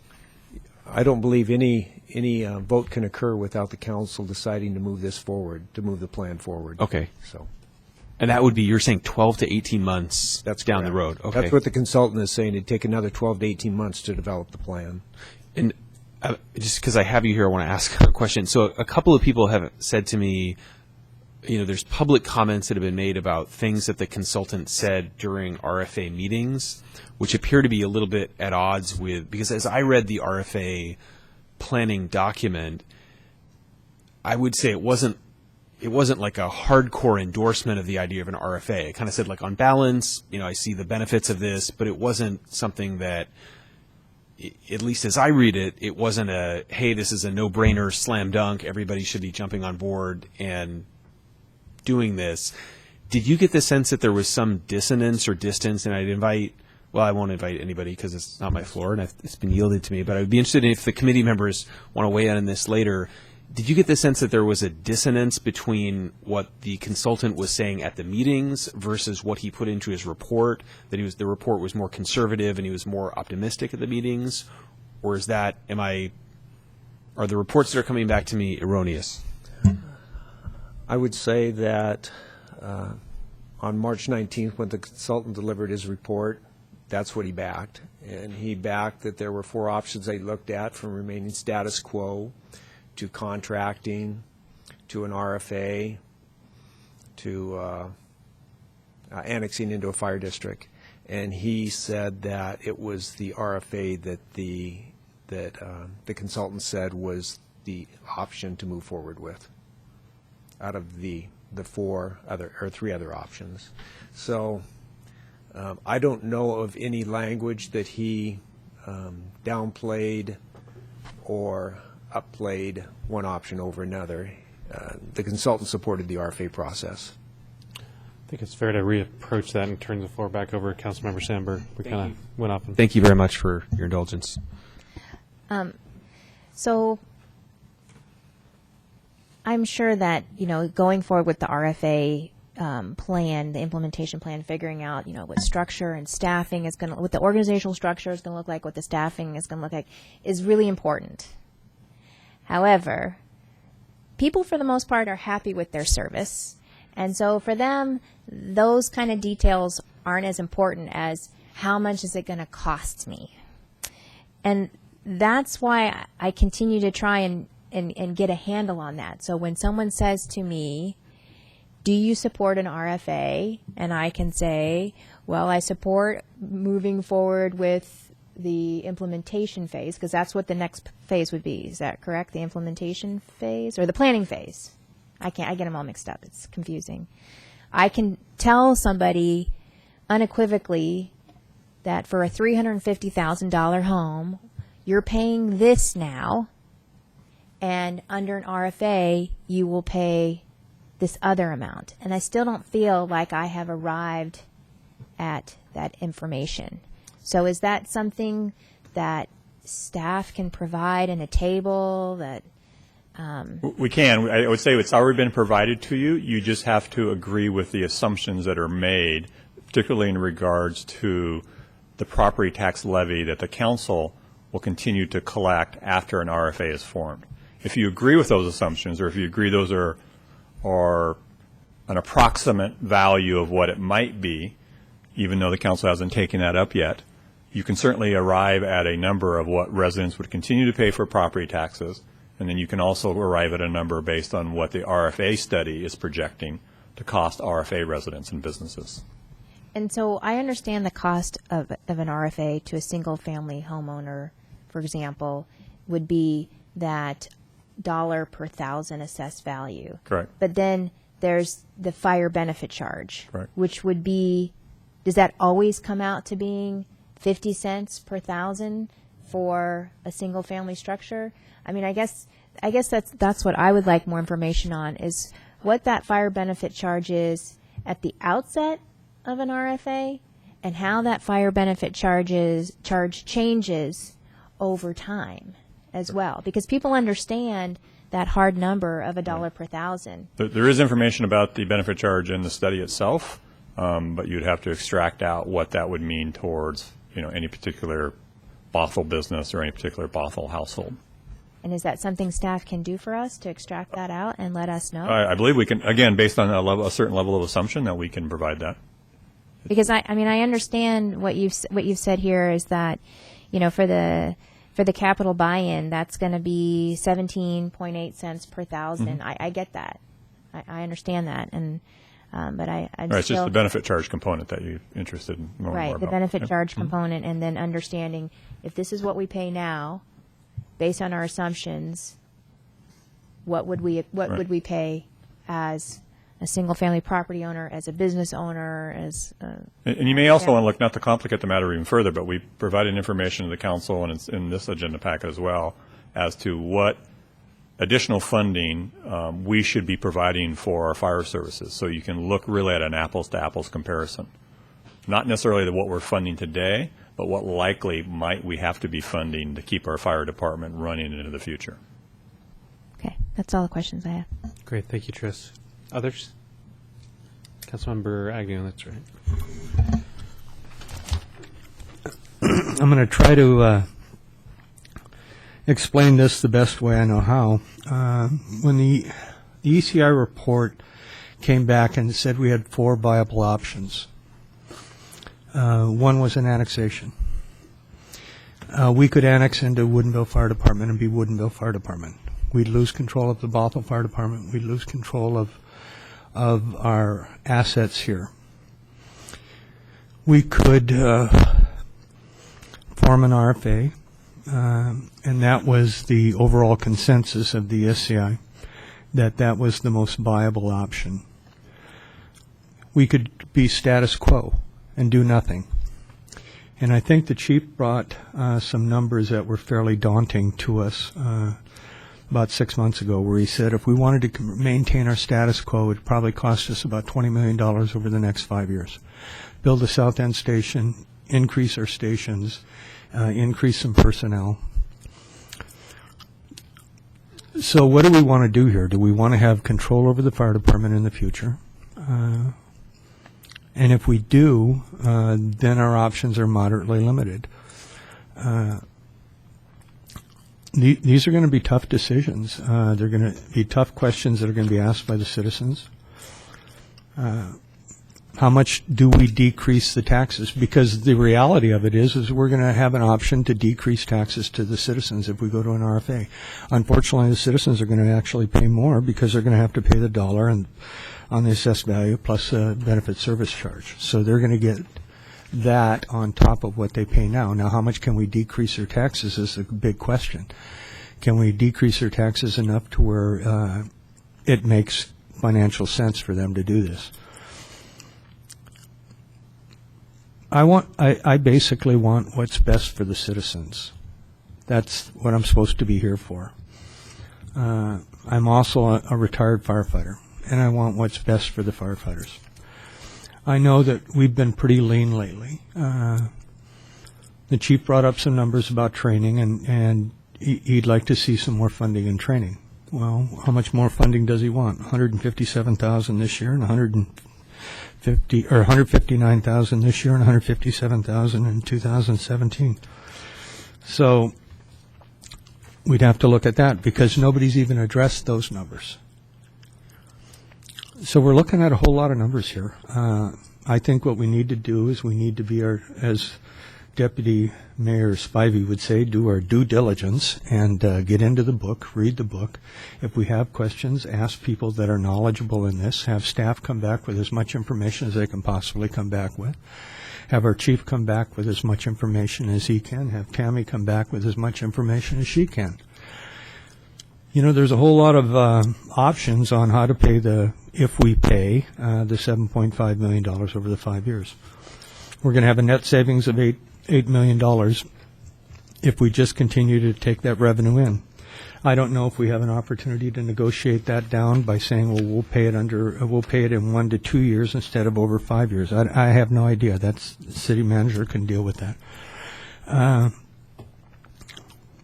But I want us all to try to do the best we can do, get as much information as we can possibly get, and make an educated decision on the 15th.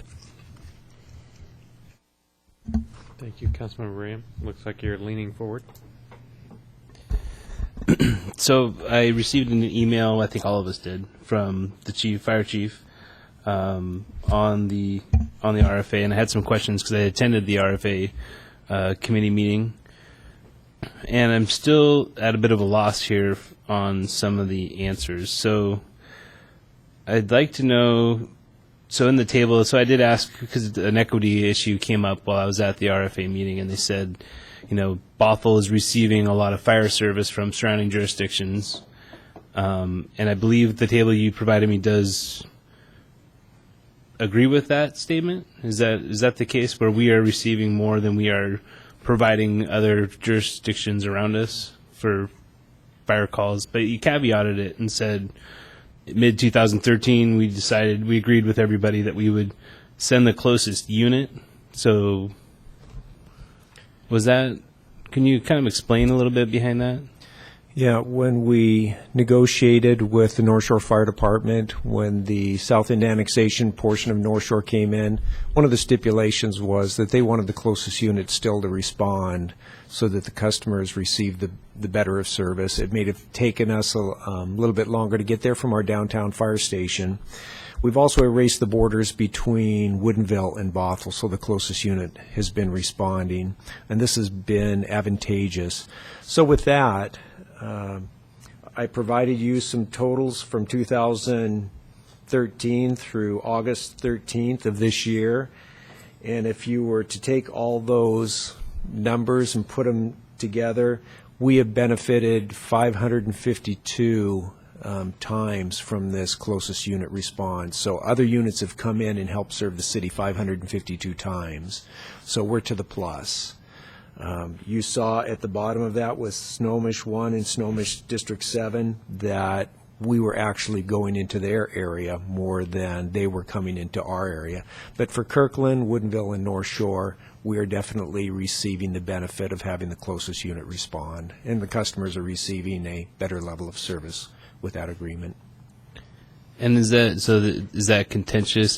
He said, I can't remember which word you just said, but is that an issue, I guess, with the surrounding fire departments, that they're providing more service within within Bothell than they're receiving from us?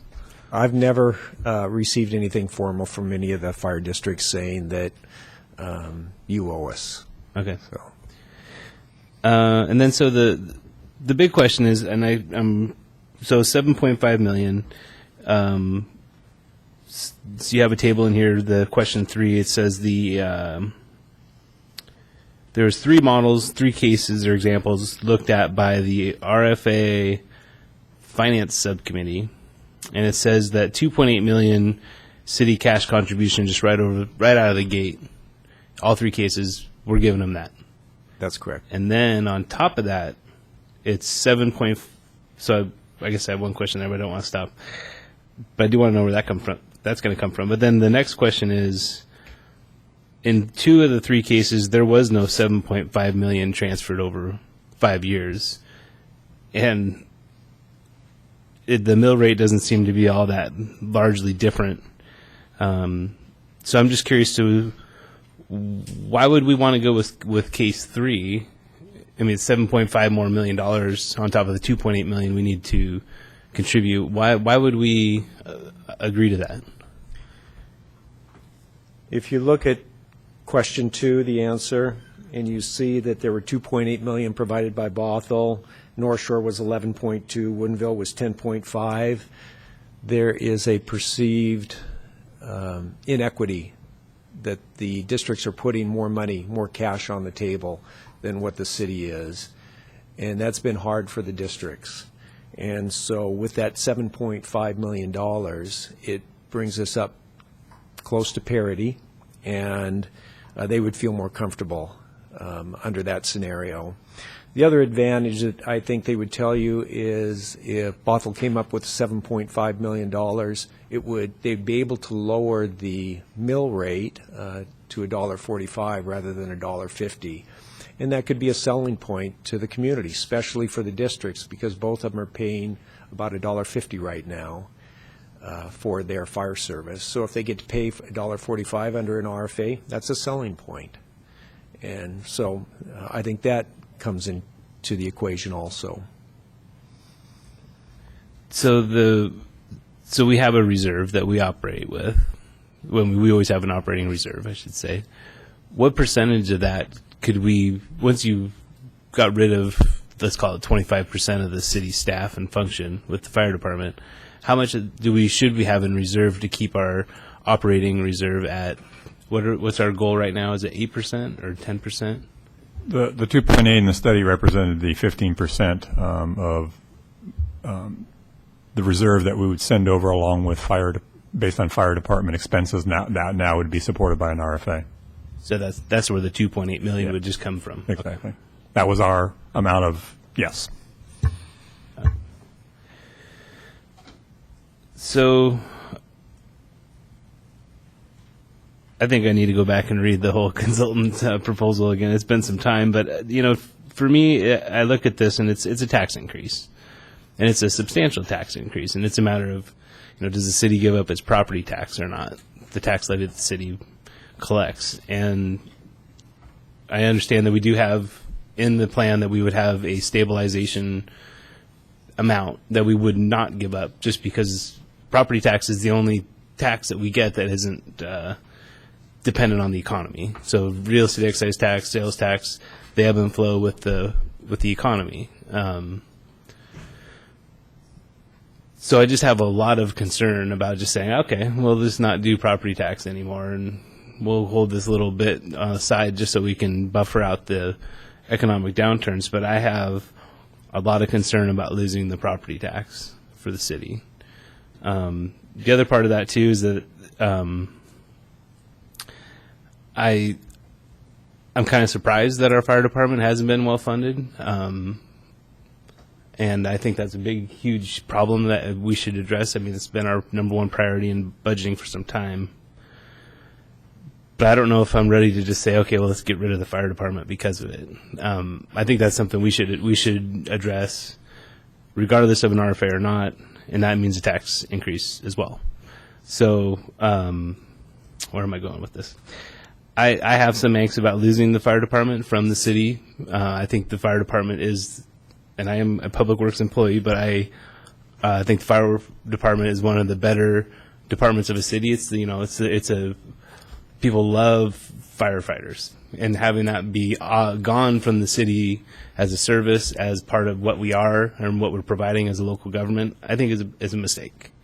But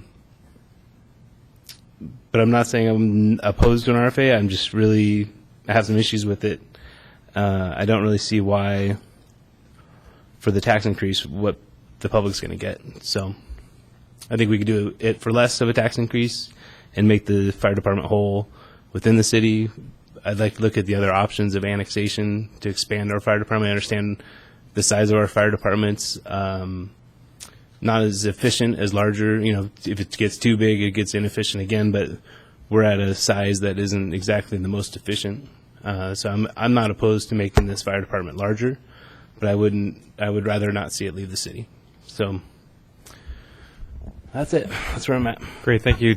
A quick interjection before I jump to you, Councilmember Evans. Sorry. Chief, could you talk about the $20 million that was mentioned, been brought up a couple times, that you talked about apparently 4 or 5 months ago? Those capital expenditures? This was back in May. We had a series of meetings, and it was actually $14.5 million. And that encompassed both the South End Fire Station, staffing for that station.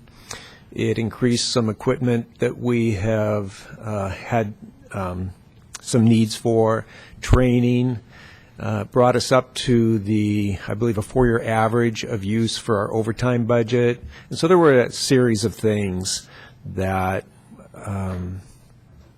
were included. Plus, it also included the 2015 and 2016 additional needs that the city manager asked each department to come up with and say, if we had unlimited funds, what would you really need? And so we had about $150,000 for each year for 15 and 16 that were incorporated into that.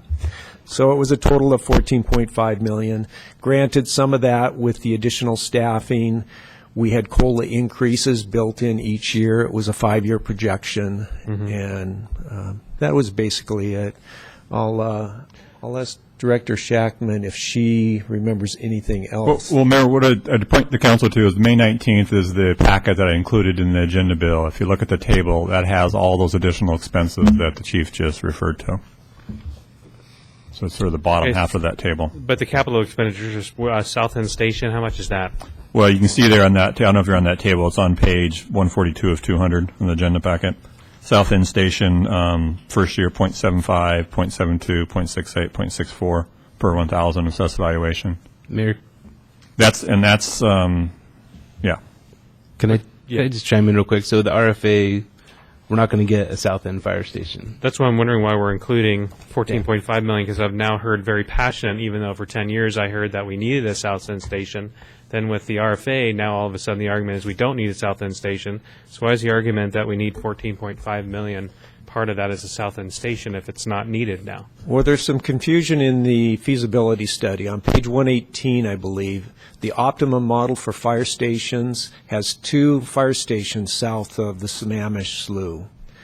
And so you could say that if the optimum model was chosen, 2 fire stations would be built south of the slough. I've always been a supporter of the South End Station. But then I've heard and argued, it seemed like alone up here 2 months ago, that was still needed. What is the capital expense for a South End Station? And I know it's talking about certain payments, but I don't see a lump sum amount. Yeah, if you look at page 160 out of 200, the South End Station it's $10 million. So really the request for the next 5 years is $4.5 million, not $14.5 million, if we don't need a South End Station like I've heard. Well, I think, just to clarify, I think the chief is proposing, if we go forward on our own, he's still proposing a South End Station. The RFA, it's still, I think, debatable whether or not a South End Station is necessary based on which model you select. I just want to know, do we need a South End Station? For 10 years I heard we need one. Then I heard this year, in the last 3 times we discussed this, that we don't need one. Well, again, we don't control the consultant's report. Our recommendation from staff's perspective is if we move forward with a Bothell Fire Department, a South End Station is important. Okay, so I've heard that from at least 2 of the committee members. Maybe they can chip in, Councilmember Agnew and Mr. Evans. I don't know that you commented on it, but Deputy Mayor Spivey did, that we did not need it anymore. So I'd love to hear that. That's an extremely large portion of the $14.5 million that's been discussed. So I hope that somebody can jump in on that, because that will be jump in if you want. Yeah, go ahead. So, I mean, I think, and Chief, correct me if I'm wrong, the point of view is that if we continue as a standalone station, the same that has been true for the last 10 years would continue to be true, that we need to have a South End Station, that to service our city adequately without having an independent, without, I guess, relying on other jurisdictions to be able to merge and have combined fire stations, we would need an RFA. I think, or we would need a South End Station. I think that part is less remarkable. I think what happened that is remarkable is that when we went into the RFA, one of the arguments was we have to build a South End Station, and collectively it'll be cheaper for the citizens of Bothell because the other jurisdictions will pool together and they'll help us build the South End Station. So rather than having to pay for it all on our own, we would have 2 other jurisdictions that would chip in and pay for us. I think you're absolutely right that idea kind of disappeared, that the idea of having a South End Station sort of wasn't there, and I think that's a fair question, is to say, why is it that, and that's a question for the RFA, is to say, if we get into an RFA, will we have a better South End Station, or would we have better service for people in the South End? And the consultant's report seemed to suggest that the times, while less than they are in the rest of the city, aren't really that bad and don't really require a South End Station. So then I think our partners in that endeavor would probably point to the report and say the report doesn't justify it. That's my sense of the change was not that if we continue on we need a South End Station. The change was, prior, an argument for having an RFA was it'll help spread the cost of a South End Station, and then that argument kind of evaporated when the argument is came out. Now we don't need a South End Station, so you don't need a capital contribution back to the city of Bothell with an RFA, and it just seems to be convenient. So, Councilmember Evans. Well, quickly, let me just respond to what my understanding of the fire station, South End Fire Station. The study, as stated by the city manager or the fire chief, was the study did recommend 2 fire stations in the south of the Sammamish Slough. Now, if you go back and look at the response calls, there are actually more response calls coming to the south of the slough out of the North Shore District. So you could argue and say, well, that fire station needs to be in the North Shore area. Woodinville has a lot of calls south of the slough, I think. Our calls south of the slough, if I'm remembering the call response right, was less than it was out here in these 2 areas. So, and then with that said, our current response time for the south part of the city is, correct me if I'm wrong, Chief, a minute or 2 more than it is for what the average of the city is. It seemed like the response time is a little longer, 1 or 2 minutes maybe to get there, than it is the average for the rest of the city. Is that? It is slower. I can't say whether it's a minute or 2, but I'd also like to remind you that in 2009, the city contracted with Nesbitt to do a station siting study, and they said that the south end of the city is the area that is underserved compared to the rest of the city. Right. It's being served, but it's being served a little bit slower than the remainder of the city, and ideally, we need a station down there. Maybe we need 2 per the current study, to meet that south end. So I guess the South End station study, I think, Mayor, yes, there's a need for it. Does it have to be there today? Should it, or where exactly that should go and meet the services? In my mind, that's still a little up in the air, when that needs to go there and where it needs to go. And if it stays the way it is for another 5 years or whatever the case may be till we get something figured out here, we are serving that area through mutual aid. I mean, it's not like those people aren't being served. They're being served, I think, 2 minutes later than everybody else. Yeah. But the point is, I don't think there's a deficit there right now that we have to rush out there today and build a station, because I'm not sure where the best location is for that station if an RFA is developed. So that's my comment on the study, and then I'd like to give you my thoughts on an RFA if I could. It's true that, as has been stated, and I'll try to be brief, although I've got tons and tons and pages of notes here and stuff. Let me check in with everybody. Sure. We did have an executive session which allowed us to be in the back and have somewhat of a break. Does everybody want a break, or you want to continue through? Let's keep going. Is everybody fine? Great, let's keep going. Floor is yours. So as mentioned, the RFA study, or the Planning Committee study, did recommend that development of an RFA was probably the preferred approach to this topic. Not probably, it was the preferred approach. But the study didn't come out vehemently or strongly and say, you have got to have an RFA. It said, and so with that said, there are so many questions that need to be answered yet on this. And let's say we did say tonight, yes, let's move forward with an RFA. There is still at least a year and a half study time before anything would go to the voters. In other words, we did the planning, the feasibility study, as the chief said, but really the details of forming an RFA are yet to be done. Governance, funding, what the service levels would be. There's a ton of work to be done before you move forward with an RFA. So while I think ultimately that in the long term is where we need to be, I'm not sure that there aren't interim steps in that process that we need to go through to get there, or interim alternatives to that at this point in time. So the next thing I'd like to just address is I think what some of the other council members have formed. And let me just say that even my impression within the committee representatives from North Shore and Woodinville still had some question in their mind, are we really going to be able to show the taxpayer that there's an increase in their level of service, that things are going to be better with an RFA? I mean, there was a concern that can we justify this and sell it to the taxpayer? So even though ultimately we think that's where we should be, we're pretty good where we're at now, and it will be better, but can we sell it at this particular point? So that I think is a legitimate concern of the committee. The cost my concern is expressed by some of the others, is the cost to the residents. And there's all these numbers that have come out of, we got to add this if it's 7.5 million, we got to add this if it's a makeup of lost revenues.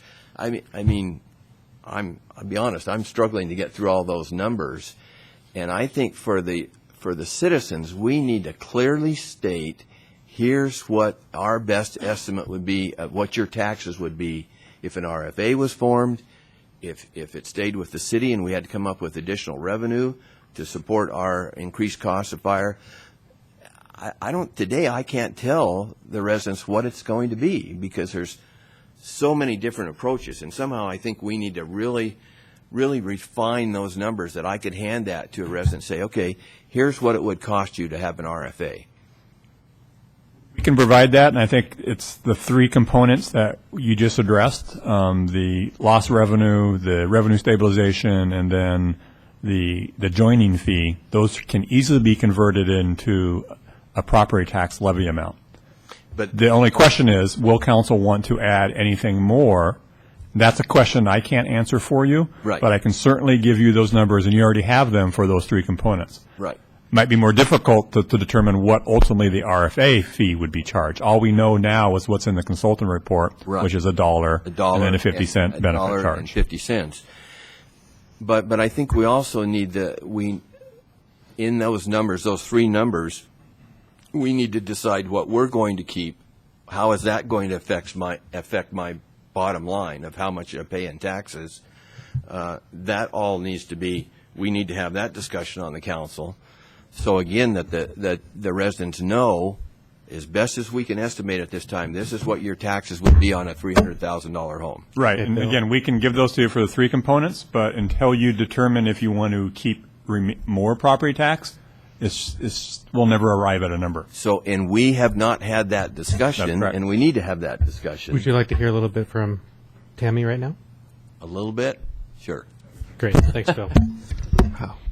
Based on the numbers that you spoke about tonight, I did the math while you were doing it. And basically, if you included the 1.5 million, it would increase from the 525 on a $350,000 house, $210 per year. Once the 5 years had ended, it would be $145. Now, that is based on the benefit charge being 50 cents. Okay? A benefit charge is not applied to each individual taxpayer equally. It's based on a methodology. So you would never be able to say to an individual, this is how much your tax is going to be. Just like with utility tax, we can't tell them that either. We always have to give them a range because we don't know how much utility they're going to use. So and that's correct. I'm not saying that we have to give the residents the exact number, but let's give them a range that that they can evaluate. You know, is that something I want to support or not support?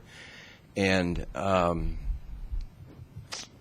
lost my thought there to finish up on that. But so I think we need to have that discussion ourselves and try to give the residents the best range that we can. Let me try to just finish up with a couple things, and I have a recommendation. Again, there's a lot of things that we don't have answers to. Is the North Shore bond for their new fire station going to be spread across the entire RFA, or is North Shore going to continue to pay that? Technically, there needs to be a legal review of that to determine if that is an issue that's plugged into this equity model and everything there. We don't have that answer yet, and I don't think no one's really stepped up to want to pay that attorney bill to figure that out. But that answer needs to be known before we move forward with that. The transitional staffing costs need to be reviewed. I think that was a question of the committee members. We're trying to be efficient, and we know this is going to go up, but how do we keep the amount of going up the minimal amount? And there's still things like transitional staffing that we hadn't really come to a solution on. How much transitional staffing do we have, or how do we limit that to keep the costs down? So I guess with that, I just will conclude and say that again, the concept of an RFA is good, and I think the majority of the committee members support that. Getting there is a different alternative. Are we ready to go there now? There's still a lot of questions. So I guess what I would like, and the two other things that were recommended, was the potential of contracting with another agency and the potential of annexation to another fire district. The problem with annexation, I think there's an RCW on the books that says that a certain amount of your population's got to be within the district that you're annexing to, and we can't do that because our population is split equally between the two counties. Just a quick clarification. I don't know that, if you wouldn't mind, just correct that. Okay. I want to make sure we're clear on this. There is nothing that would prohibit the city from annexing to a district. There is a misinterpretation apparently by the consultant of the statute.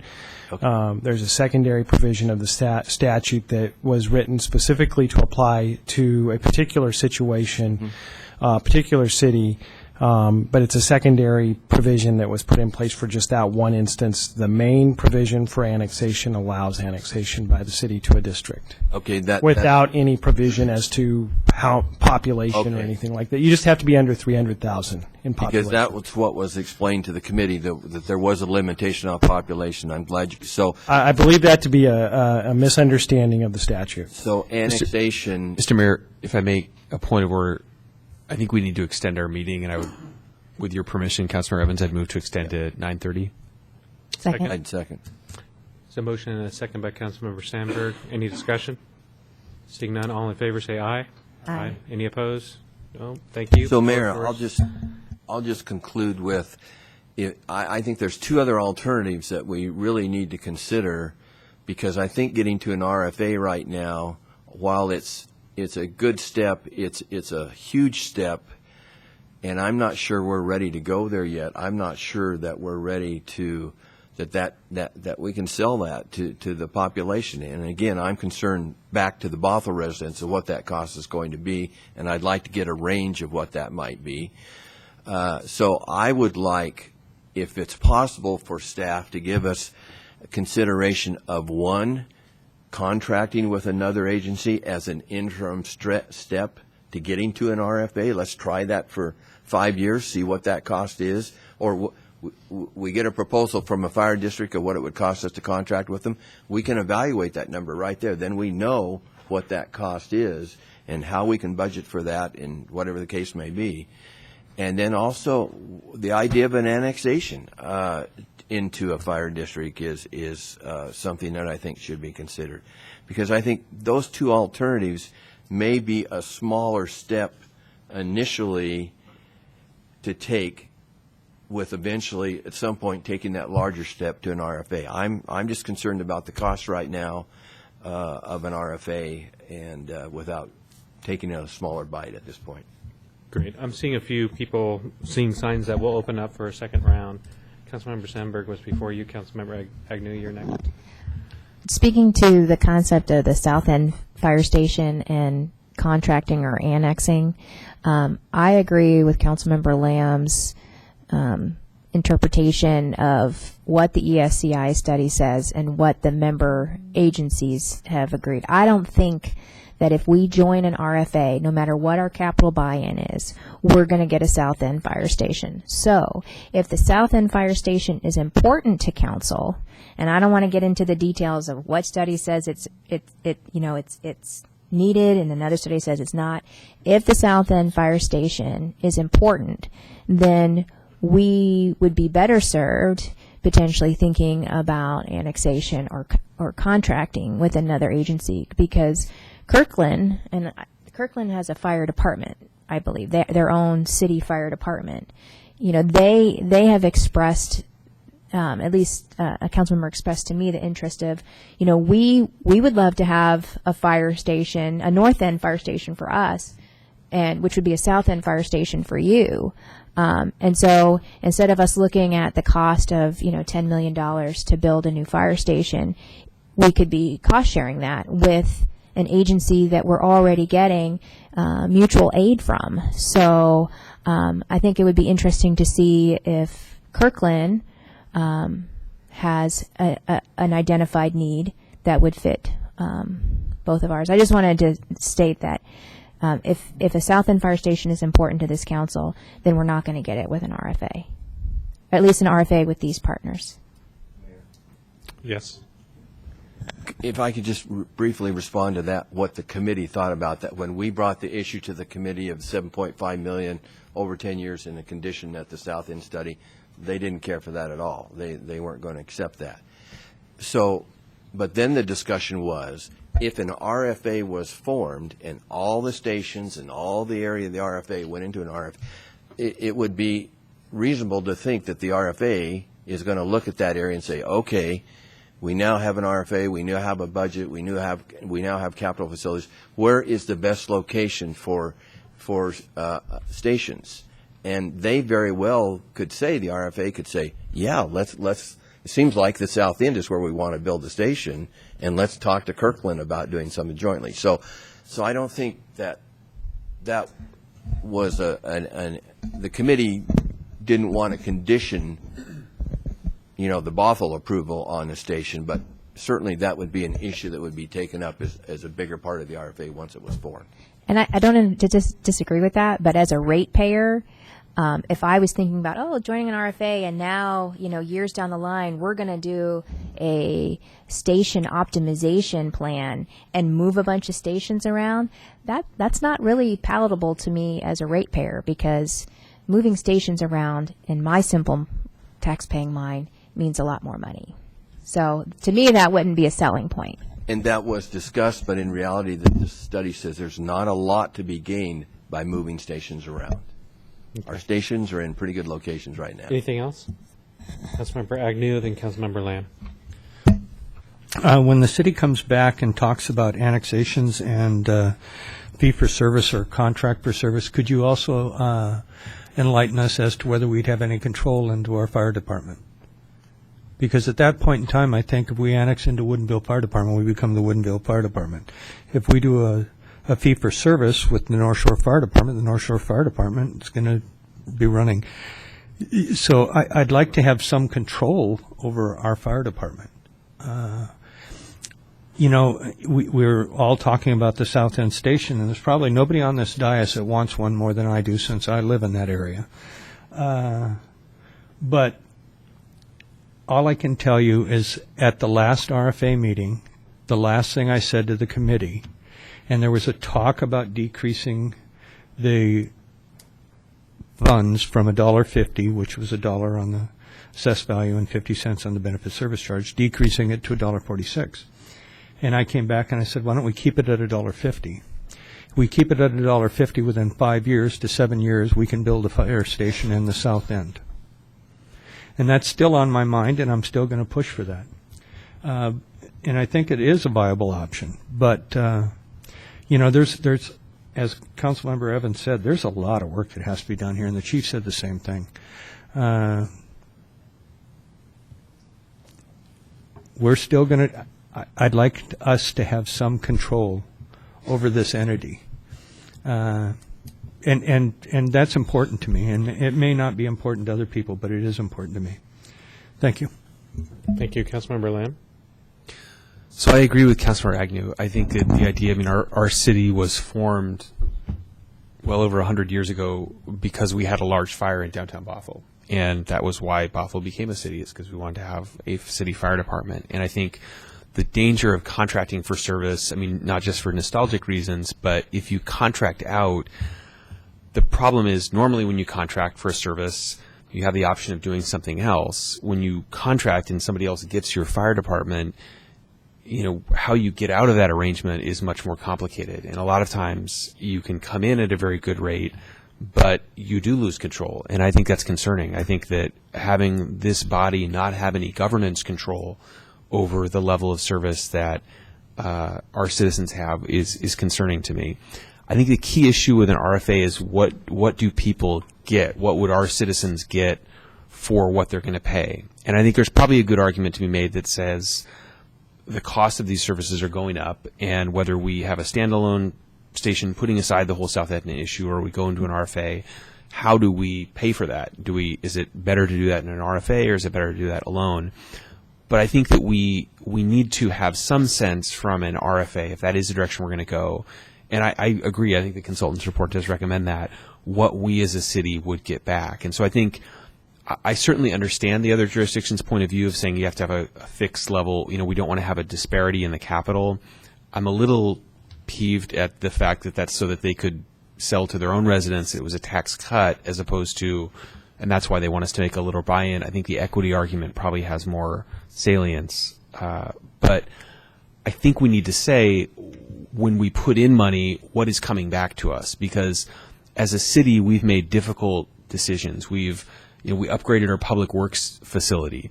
There was literally no public demand to upgrade our public works facility. It was absolutely the right thing to do, and it was totally essential because we were leasing space from a third party that we had been evicted from, and we were leasing space from somebody else.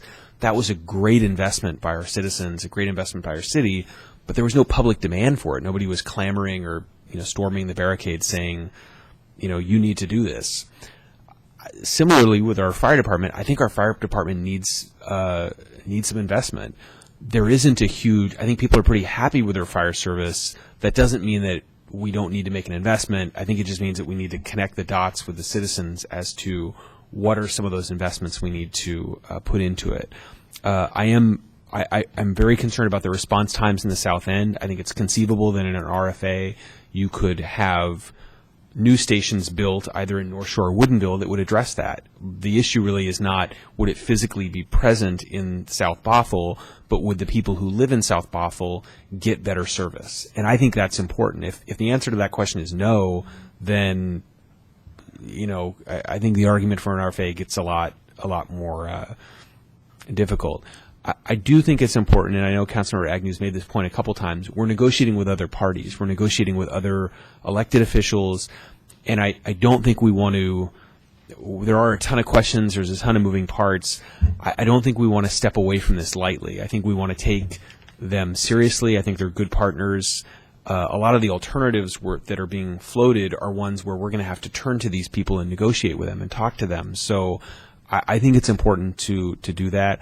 I'm going to throw this out there, and it may be a terrible idea, but I think if we get to a point where we're not able to reach an agreement, or it looks like we're not moving forward, I think it would make sense to sit down as bodies with the North Shore Fire District and the Woodinville Fire District and try to meet as a full council. We've done that with our school districts. We haven't done that in this process, and if we're thinking about having a meeting, if we're thinking about either doing this or not doing this, I respect all the committee members we've had, but I think, having some kind of an opportunity where everybody in a public meeting that the public can observe and watch, and not a off-dais meeting that they have no notice of, I think that would be that could be something that would be helpful if it looks like the majority of council doesn't want to proceed with an RFA, because I think we should leave on good terms where people have an understanding, and I don't think we should walk away from this precipitously. Councilmember Evans, then Councilmember Ram, and that will. I agree with that. I think that'd be great to sit down with those other organizations, regardless of what comes out of this. We're still neighbors, and we do work together right now in a lot of areas, and we need to continue to do that. So I think that would be great. In response to Councilmember Agnew's comment about we don't want to lose control of our fire department, I agree with that. And in an RFA, you could still say we're losing control or we don't have our local fire department, but supposedly the governance of that RFA then would have one or two representatives from the city of or from our area on that governance board. So I think that, Tom, I think that's how we would not lose control if an RFA were formed. My feeling is if we're negotiating a contract, everything's on the table to negotiate in that. You know, how do we keep, you know, the city of Bothell a key part of that contract, and it's not we're not the Woodinville Fire Department. We're a I don't know, combined fire department or something that's paid through the fire district or something. So I think all those things are that's part of negotiating a contract, is all those things that we're afraid of losing, we try to negotiate as much of that into the contract as we can and still see that we're getting the services that we need. So just my thoughts on some of the comments. Great, thank you. Councilmember Ram?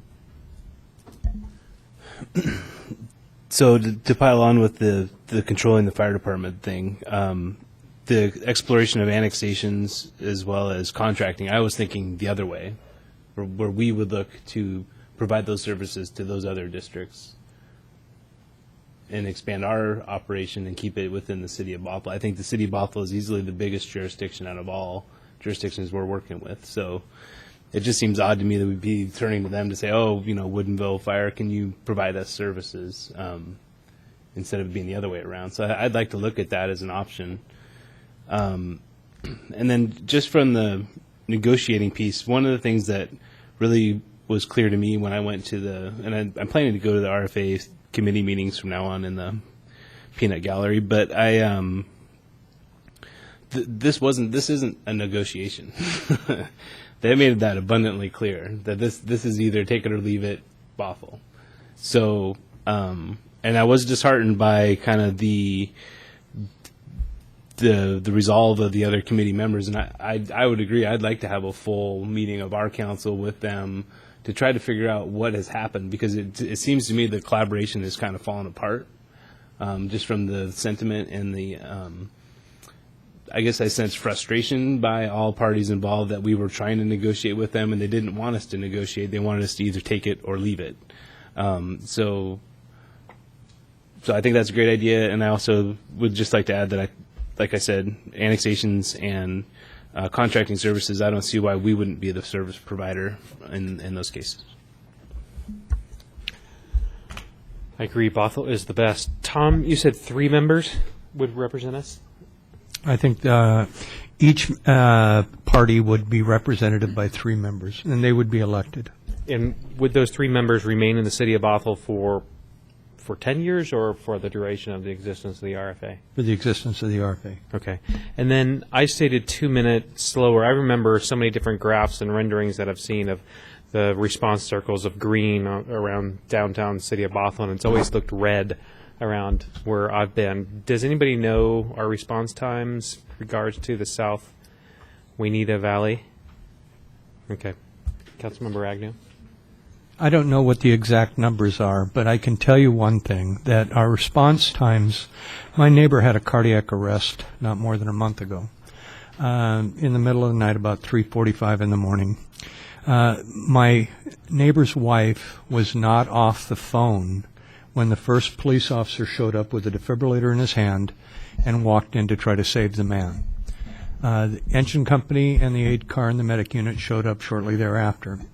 Unfortunately, it wasn't a successful resuscitation, but that police officer was probably there within 3 minutes. It was amazing, his response time.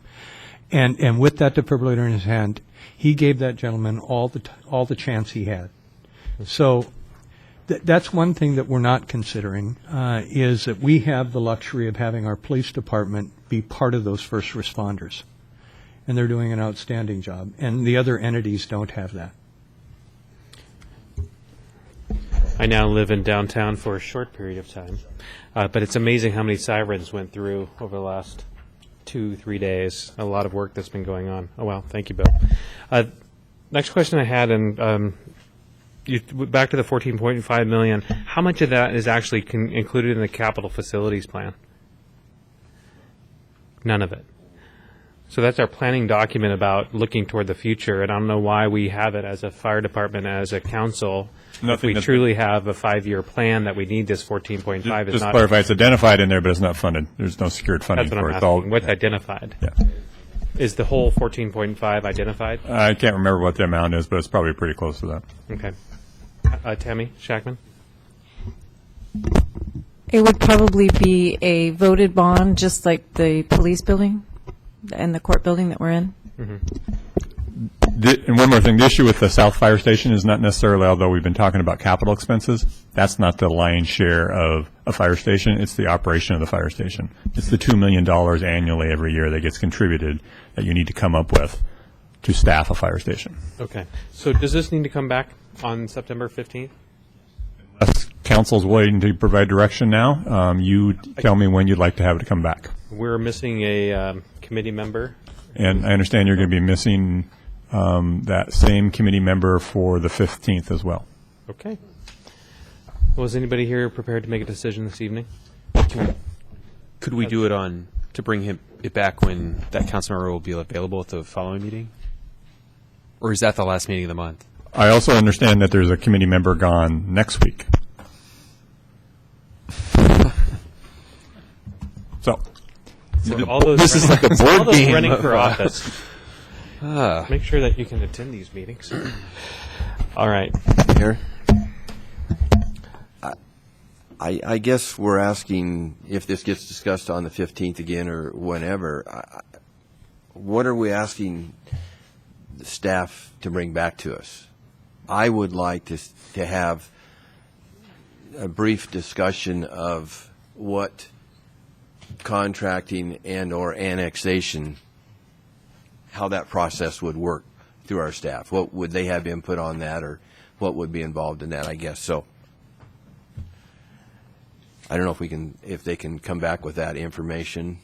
At least one council member would like to see information on that. Okay. So you requested information. Who else has requested information? Councilmember Sandberg. So I would like to know what the average taxpayer in any bracket, a single family homeowner. I know it's hard with the businesses because their benefit charge is based on their use, but an example, just pick one. Pick a common business use, and then we know what what we currently pay, and so I'd like to know what we could be expected to pay under an RFA. So that would include the mill rate for the buy-in, the loss of department revenues, the revenue stabilization, which has already been talked about, and then what the RFA service would be, and then what decisions you need from us to say, okay, well, if we're going to, for example, propose increasing the capital buy-in would be 17.8 cents per thousand assessed value, and we need to retain 41 cents. Do you want to retain more of the existing municipal charge? So kind of like a fill in the blank, so that. And then what would be the implication of decreasing our current assessed, what our municipal tax is? What would be the implication of decreasing it from $1.50, which we currently collect now, to maintaining or just collecting 41%, the minimum 41 cents per thousand? I mean, what kind of implication is that? I mean, because like Councilmember Graham said, you're basically cutting off the best leg of your 3-leg revenue stool when you do that. So, well, not the best leg, your most stable leg. Tammy? Okay, keep in mind, I can only give you the RFA at one point in time when the council decides to vote for that and implement what they have going forward. But that's at one point in time. That's all that I can give. And it's going to be based on this study and as it is. So the information basically that you've already seen.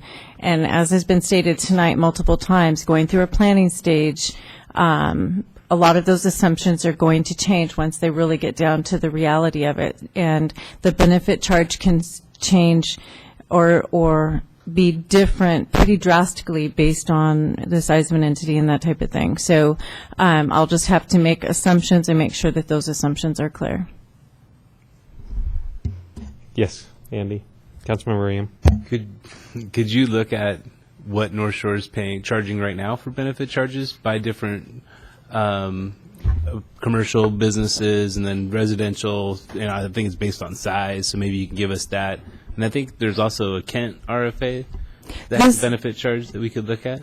This entire study is based on North Shore. The RFA study, the reserve levels, North Shore. The RFA information, it's all North Shore. So I can provide what is in the study, and it will reflect North Shore. The study that we already have.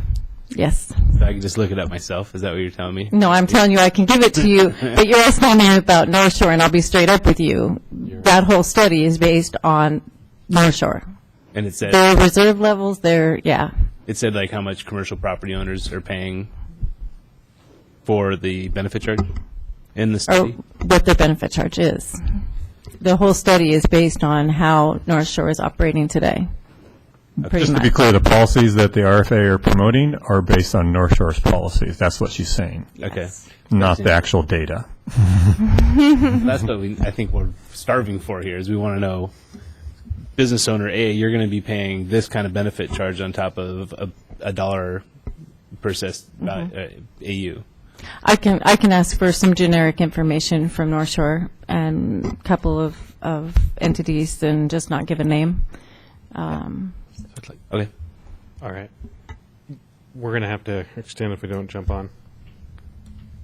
Did you had a thought in your... I just had a very brief thought, which is there's requests for information. I would like to see what it would be like if we formed an RFA just with Woodinville, not with North Shore. We have asked the consultant to prepare or to provide an estimate of what that study would need what we'd have to pay to get that information. And so we have that, but we're not going to be able to deliver that to you by the next time you have this topic. Right. We'll see what best information you can bring back. Thank you all. Moving on to the next item, which would be AB 15120, public hearing to consider a planning commission recommendation regarding preliminary plat approval expiration times. I am opening the public hearing. We're going to hear from, I believe, Gary Hassler, but I don't see Gary. Tom, our new community development director. I don't know how long you are considered new, but maybe 6 months?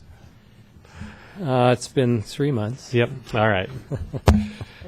I'm substituting for Gary Hassler this evening. Thank you. Tom Burdett, Community Development Director. Let's see. How do I get through that? That's not the right one. Get to What are you doing? I've got a PowerPoint. Okay. There we go. There you go. Is that it right there? Yeah. Okay.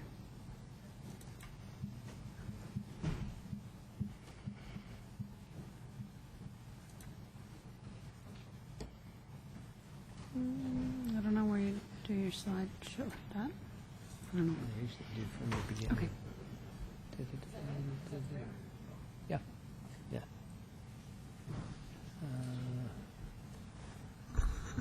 Okay.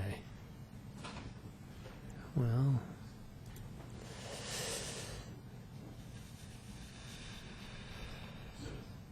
City Manager, while we're getting a presentation ready, are there staff that can actually go home and enjoy their evenings as much as of it is left that are not essential to these two items?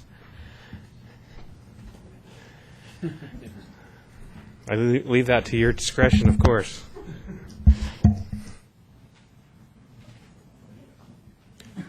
Ready? We are ready. All right. Community Director. Now, how do we... I'm lost without a... I'm sorry? Nope, that's not it. How do we advance a slide? The up and down arrow, potentially? Ah, there we go. And then if you go down to the bottom. That's perfect. See that? There we go. Now I'm with you. All right. This request was initiated by City Council on March 3rd, 2015, for the 2015 docket of the code amendments and comprehensive plan. The current code requires a final plat to be submitted within 5 years of a preliminary plat through December of 2014, and it allows 7 years from October 2nd of 2008. Occasionally there are circumstances during the recession where a developer was unable to meet the deadlines for submittal, and one such case is with the Jumanca subdivision, which received a preliminary plat approval on October 2nd, 2008, and it expires in October 3rd of 2015. The proposed amendment would provide for a one-time extension of 1 year for certain approved preliminary plats based on a written request of the applicant. We took to the Planning Commission three options to consider. One was do nothing, leave the current code as is. Second option was give the director the authority to extend preliminary plat approval for a specified time period on a case-by-case basis for good cause. And the last one was to provide for a one-time automatic extension for certain approved preliminary plats for a specified period. This is the option that the Planning Commission has recommended. So to clarify, for subdivision plats that have not expired, which were approved prior to December 31st of 2009, a one-time automatic extension of 1 year shall be granted, provided written request is submitted to the city by the applicant prior to the preliminary plat expiration date. That's the proposed language that we're suggesting be added to the municipal code. Where we have, and we've already changed for plats that have been submitted after December 31st of 2014, those would have a 5-year date to apply for a final plat. This would just allow another 1 year extension for those plats that were affected by the recession that have been were approved prior to December 31st of 2009. We recommend that you conduct the public hearing tonight. Steve Booth is here as chair of the Planning Commission, representing the Planning Commission. Conduct the public hearing, and if the council wishes to approve an ordinance, we would recommend bringing it back on September 15th of 2015 to adopt that ordinance. But we feel that we can close the public hearing tonight, assuming there's sufficient information that the council needs to make a decision. And that's turn the time back over to you, Mayor. Great. Thank you, Councilmember Lamb. I would move to extend the meeting until 10 o'clock. Second. Any discussion? All in favor say aye. Aye. Any opposed? Passes unanimously. I'm going to open this up for public comment. Is there anyone from the public who would like to speak on this issue this evening? Ma'am, if you come forward and state your name for the record.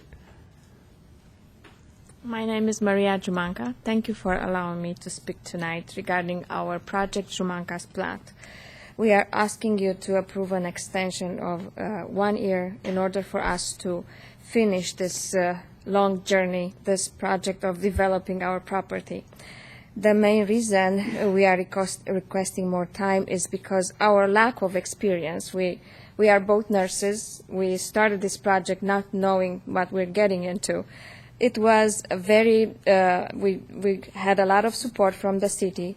We learned a lot along this journey, but right now we are at the point in time when we need more time, we are drained financially, and all this delayed our relocation for our business that is on the property. So a main reason is we need more time to relocate the business. It's an adult family home that we have on the property. And then we need a year to finalize the developing. This is our livelihood, and to finish this in the right way, we need your help again. Please consider to approve another year. And thank you so much for your support and for listening to us. Great, thank you so much. Is there anyone else from the public who wishes to address council? Great, seeing none, we can go into council discussions. Councilmember Sandberg? Can we do questions of staff first? Absolutely. So how many other applicants are in this situation? I know that's a question that was emailed earlier by Councilmember Rayum. I mean, you want to try and accommodate if it's one person and it seems reasonable, which seems like that was one of the options, that if it could be decided by the community development director on a case-by-case basis. But how many of these preliminary plats exist out there? We really don't know the answer to that question, Councilmember Sandberg. We don't think it's that many overall, because as of last year, it's back to a 5-year period. The consideration was made because of the recession for 7 years, and some of the projects based on financing or based on market are taking longer to come back to life. So we don't know, but we don't think it's that many. And why don't you know? It seems as though we have a permit tracking system where you would be able to look up the status of any of those incoming, the preliminary plats, and to give us a number, because I don't feel comfortable approving this code change if it might be seemingly innocuous for one instance for an adult family home. I mean, I don't even want to make a judgment on what it is, but if there are 20 more applicants in this position, that I need to know that information before I could say sure. Yes. We can go out and do another effort to seek that information for you, should you desire it. That's not a problem. Gary is out with a cold, and he's ill today. But we can go query our database. We'd probably have to look at each case. After we get the data out of the database, we'd probably have to go through each case one by one and just verify where they are in the process. I'm not saying it cannot be done. I'm just saying staff has not put that together to date. And then if the council decided to go with one of the other options, so the option presented by Planning Commission is an automatic 1-year extension given a written request from the applicant prior to their expiration date. But if the extension was not automatic, what do you see are potential conditions that the community development director would impose on such a decision? And would it be an automatic 1 year, some time frame less than a year, like 6 months? I mean, what do you envision that option looking like? That option would really consist of a specified time period, 1 to 2 years, based on reasonable justification for the delay. Those are the typical. Those would be typical. Terms and conditions are probably not applicable because the projects are generally vested to the code of when they receive preliminary approval. You know, I guess one element that could be determined is whether they post a bond for construction by a certain period of time. That would be the only other additional criteria. Okay, thank you. Councilmember Ram. I didn't even have my hand up. You did right at the same time. Oh, I did. So, why is it that the preliminary plat expires after 5 years? What's the What's the thinking, the methodology? Yeah, why don't we just let it go on forever? Well, generally, and you know, 5 to 7 years, in my experience, is generous. Number of cities will have much shorter periods of time than that, so I think Bothell is on the liberal side. It generally is established so that when codes change, those new code items will be implemented in a fairly routine cycle in a fairly short order of time, such as a city may want to change its standards for public works facilities. There may be some environmental standards. There may be some other standards that evolve and change over time. So that's the principal reason. You know, pick a time frame. Now, 7 years, 5 years, 7 years may work for a purpose where a city has to embark on a periodic update of its comprehensive plan. And you want to have all of those changes in that comprehensive plan update sort of implemented in that 7-year period. That may make some sense. Okay. And then, so we don't know how many developments came in for preliminary plat that have not come in for final plat. Is that basically okay? Not tonight. And is it a lot of work, or is it not a huge amount of work, or what are we looking at? Can we get that by? I don't know when this is scheduled to come. Well, back. I think we could have it for you by the 15th, easily enough. I mean, as I said, we can query the database and get the subdivision plats, but verifying each one and whether they've commenced construction or not may take a little bit of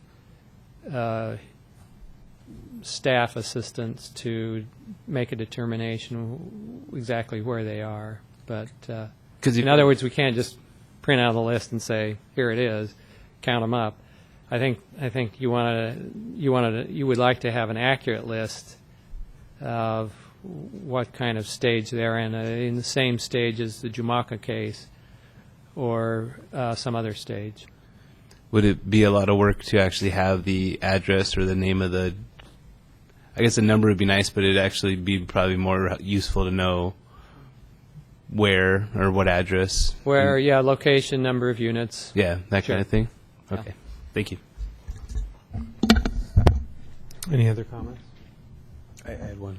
Councilmember Lamb. So with respect to this thing, the concern is that that we would kind of open up a large universe. I mean, clearly the economic downturn ended or extended through December of that year. I mean, if in the short, because this is something that is, it sounds like the speaker who came up, theirs is expiring like this October. Yes. So Councilmember Sandberg asked, as a fallback, is there a different approach that we could take? I mean, it would seem to me, and I'm not necessarily advocating this, but if the concern was that it's too open-ended on the other end, you could simply move the date back, and then by process of elimination, you wouldn't have, I mean, if you said it was December 31st of 2008, it would be probably inequitable to people who had received those in 2009, but you would be certain that there wasn't a huge tail of people because presumably if they weren't ringing off the, calling up you to say, hey, I need an extension, it would be a much more limited universe of people. Correct. Absolutely. And that would be one then that would not require you to do anything different. I mean, I'd like to see how many are out there. My suspicion is, given how the economy was, there's not going to be a ton, but it would be, and I'm interested in seeing that number. If we can't get that to a certainty, it would seem like a remedy that would be fair would be to simply move the date back, and then you could say we're limiting it to a very narrow, band of time as opposed to a larger band of time. Would that work as a practical matter? Yes. Mm-hmm. Okay. All right. Thank you. And then it's recommended this be extended to the 15th. Can we just continue this to next week? Well, if I think we've got an ordinance pretty well crafted. I'm more concerned about getting the data that you're asking for than bringing back an ordinance. I'll speak. So I'm fine with the Planning Commission's recommendation and moving forward with that. I heard that you are also fine. All right. Councilmember Evans? So do you want us to close the public hearing and expect for the ordinance to come back? Yeah. Findings and conclusions? That's our recommendation, yes. Okay. And in the interim, as soon as we get that data out of the database and we have it verified, I can email that out and get that out to you as quick as possible. But I'll know more tomorrow on how much time that'll take. Okay. So then I would move to close the public hearing and continue this matter to September 15th. Second. Any discussion? Nope. Seeing none, everybody could place their vote to close the public hearing. Clerk can display. Passes unanimously. Thank you so much, Director. Appreciate your input. We are then jumping into our last item of the evening, which is AB 15121, an update on the water supply condition. Don Feen, our... Good evening, Mayor and council members. Yep, good evening.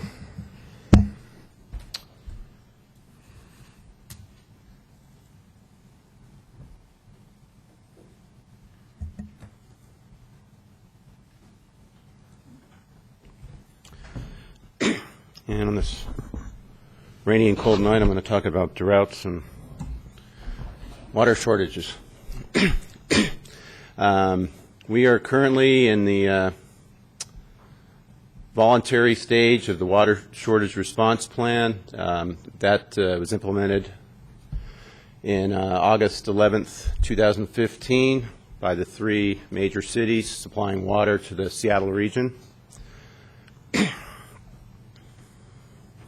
And that's the result of historic low river levels, record-setting hot and dry weather, the hottest June we've had on record, and increased water demand. So this is an opportunity to go over the water shortage plan, the progressive drought curtailment, 4 stages, I would say. We're now in stage 2 of the voluntary stage. Stage 1, which was enacted on July 27th, was to advise the customers the potential exists for a water supply shortage, and to prepare staff, agencies, and customers, allowing for planning and coordination. And now we're in voluntary stage 2, where we ask for support from customers to decrease water usage. If we were to go to stage 3, mandatory stage, then we could implement limitations or prohibitions on certain actions which would be enforceable and punishable. And then there is a stage 4, which has never been enacted in Seattle's history, and that's a very critical situation. Here's a little history on in the last 30 years or so, what stages have been activated. The last voluntary stage was in 2002. We did have an advisory in 2005. Last mandatory shortage situation was in 1992. And SBU, Seattle Public Utilities, is targeting a 10% reduction in water consumption. That target is met if actual water use is at least 10% less than what was anticipated without voluntary curtailments. And that equates to 15 to 20 million gallons per day in the Seattle region, given the current water usage.